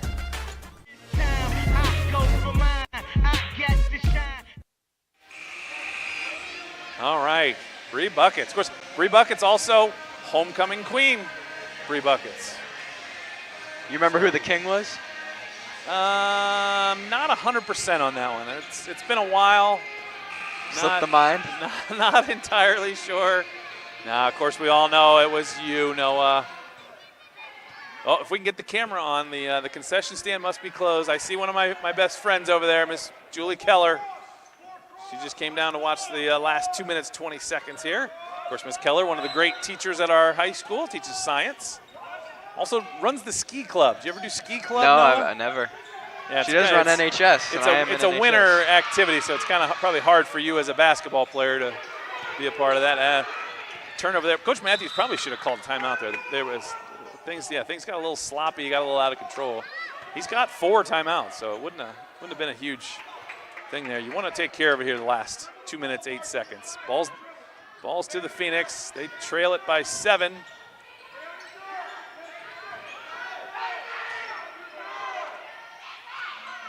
Oh, nice defense there from Aleph, but the rebound goes to McCown. Oh! Boy, McCown has just had a solid game. And one of the more active people on the court right now is Oberlin's coach. He's galloping and hopping up and down the sidelines. The lead that was once 10 is down to 5. Minute 51 to go. Yeah, this is reminding me of that Keystone JV game from a couple weeks ago where instead of the Cardinals being down, we're up this time, but Oberlin's making a push here late in the game. Yeah, had the game in hand and have let the Phoenix get back into it here. Just need to take care of it here. We're under 2 minutes to go here. Just got to take care of it. You got to assume you're about to see some full court pressure from the Phoenix, and eventually they'll have to foul if they want to get the score back down here. So you always want to be aware of who your best free throw shooters are. If you're Brookside, of course, I would think you want to have the ball in the hands of Bella Diaz as much as possible, if that's going to be the case. Yeah, I'd say first look Bella, second look Bree. Yeah, you want your senior captain Slaughter. There's a break. Yeah, and if I'm going to send somebody deep on a break, I'm going to send one of the fastest kids in the state of Ohio, Avery Davis with the runaway. Easy basket. 38-31. So there was a ton of pressure, but nobody in Oberlin can keep up with Avery Davis. Quick basket. And you like to have Markey as your inbounder. That girl's got a cannon for an arm. Yeah, she's a softball pitcher, so maybe that translates a little bit. And she throws the shot and disc for the track team, too. And she was the quarterback for their powder puff team, We always like to, if we mention Cardinal Bowl, there'll be more people tuning in because that is the #1 event in the Sheffield community. I'm pretty sure the sophomores won Powder Puff. I believe you're correct. Upsetting Avery and the juniors because Yes, they were the big favorite. upset. Yeah, big upset. Of course, the key to Powder Puff is having one super fast girl. Yeah, you don't even need someone that can throw it like in regular football. You just need someone that's fast Somebody and that athletic. can get around the corner. Oberlin bringing it up. They trail it by 5. Yeah, close out that shooter. Close out that. Daggone it. She got an open look, and she got a chance at the rebound. That's 2 Cardinal sins. If the team has one girl that can shoot the 3, she can't possibly be the one who gets an open look. McCown with the spin. She'll try a tough one, blocked by Davis. Avery gets the rebound. She'll bring it out and travels. We're under a minute to play. Cardinals still lead it by 5. But it is Oberlin basketball. This one's setting up for an exciting finish. Well, she's gonna get it. She's got the ball again. She gets a screen, and she'll score it. Nice pass there and a nice finish. Diaz breaks loose up the right side. She's gonna go coast to coast. No good. Aliff gets the rebound, and they call for the tied up. It's a jump ball, and this ball is gonna go to Oberlin. All right, set your defense here. Yeah, Coach Matthews is going to call timeout. Set your defense. Do not let Janiyah Bowen Pride. I think I'm putting Avery on her. If they score a 2, who cares? You're still ahead. The clock will run out before you have to put it in bounds. But if she gets open and gets a look at a 3, I want a taller, athletic kid. We got any of those? We got anybody that's a good athlete out there? I think Avery's. I'm going to take Avery. I think Avery's out there. Bella Diaz, great athlete, but you can shoot over her if you're her right. But Avery's, Avery's probably 5'7"-ish, 5'8"-ish. I don't know, somewhere in there. She can, get a hand in her face, make that shot tough. Well, you want to make them work. You don't want any easy shots, especially with the time remaining. And then you got to have somebody's got to box McCown out. Because they're obviously setting up Janiyah for the shot, and you don't want McCown sneaking down that backside and getting a basket and a putback, a putback with a foul or something like that. If she gets it down there, you got to let her have it. Because you're up 3. Don't risk. And if it takes them 15, 20 seconds to get a score, they'll never get the ball back. Yeah, you got 2 timeouts and 2 fouls to give, so if you do get in trouble. She's loose. At this point, I'm going to let her score. I'm not going to. Yeah, see, that's what I don't want to do. Because now the clock is stopped, and she's going to the line. Once she got loose on the break with the ball, I'm getting out of the way. Coach Matthews is asking for the moving screen, a call that they haven't made all night tonight on either team, so I don't think you're going to get that with 30 seconds to go. So, Janiyah Bowen Pride, the junior, misses the first. Well, the counter to your point was they still have 2 to give in that scenario, and you got to make them earn it. Yeah. So, I mean, either way, it's not the end of the world. It's better than a 3. It worked out because she missed the first. Now, let's really box out here. Make sure we get this rebound because you're going to get fouled if you get a rebound. She missed it. It's loose, tipped around. Avery's got it. She gets it over half court. Boy, so much contact. And then Slaughter's going to get called for the foul. Boy, Avery had, I think, 2 people squeezing her. She got hit on both sides there. That's not a bad foul from Slaughter, though, because there was a break brewing. I think Bowen Pride was going to get around her. Trouble was brewing. I agree with you there. And it was just the 4th, so it's no free throws yet. 30-second timeout here. 22 seconds to go. So that is it for Oberlin on timeout. So he's got to coach the rest of the game out. He's got to, hey, let's do this, this, this, and then if this happens, you've got to tell him every scenario. If we get a 2, we have to foul right away. If we get a 3, we've got to make sure we don't foul. Yeah, and it's only 30 seconds, so he doesn't even get the full minute to explain that. Drawing a lot of things up, and that's a tough ask. I don't know if I'd have used my last one right there. Got to assume it was all about getting Janiyah a 3-point look here, but then then do they know what to do if she hits a 3? What do they do if they get a rebound and score it? That's a lot of thinking to do in 22 seconds. And they get it into McCown. If she misses it, it wouldn't have done much for him anyway. Diaz has got it. She's going to get fouled. She's going to go to the line. Chance to put this one on ice. Yeah, if you get one of the 2. Two chances really to end it for Bella Diaz. She's a lights-out free throw shooter. Yes, excellent shooter. She has, it's been fun to watch. She's really developed as a basketball player.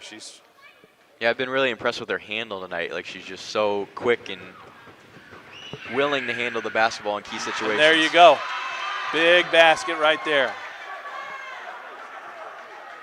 So if I'm Coach Matthews on a make here, I'm using a timeout to remind everybody, don't foul anybody. Yeah, I've got a 5-point lead. The only way they can get anything is if I do something stupid.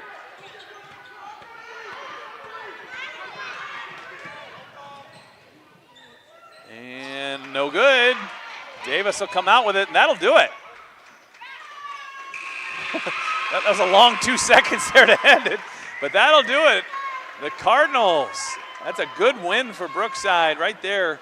Win number 6 on the season, and their 5th in league play. Keeps them ahead of the Phoenix in the standings. And they'll next face the Wellington Dukes on Saturday. And that's a home game as well. So if you're free this Saturday, come on out. We got a lot of basketball here on Saturday, if I'm not mistaken. There's a boys basketball game Saturday night. Yeah, against North Ridgeville. Yeah, we got a boys game on Friday night against Columbia. So live stream on the DV or on the Cardinal Community TV. Yeah, so in a span of about 24 hours, 6 basketball games here at Brookside. Of course, Friday night, the DVC will be here. Big game with Columbia, the rematch of a game that the Cardinals won the first go-round in Columbia. Let's see how we do in round 2. You guys ready to go for that one? Yeah, I think so. I mean, we shot it pretty well against them last time, so we're hoping to carry it over into this one. Yeah, of course, we play really well here at home. And we'll be here Friday night. Alex Hicks and I will be on the call.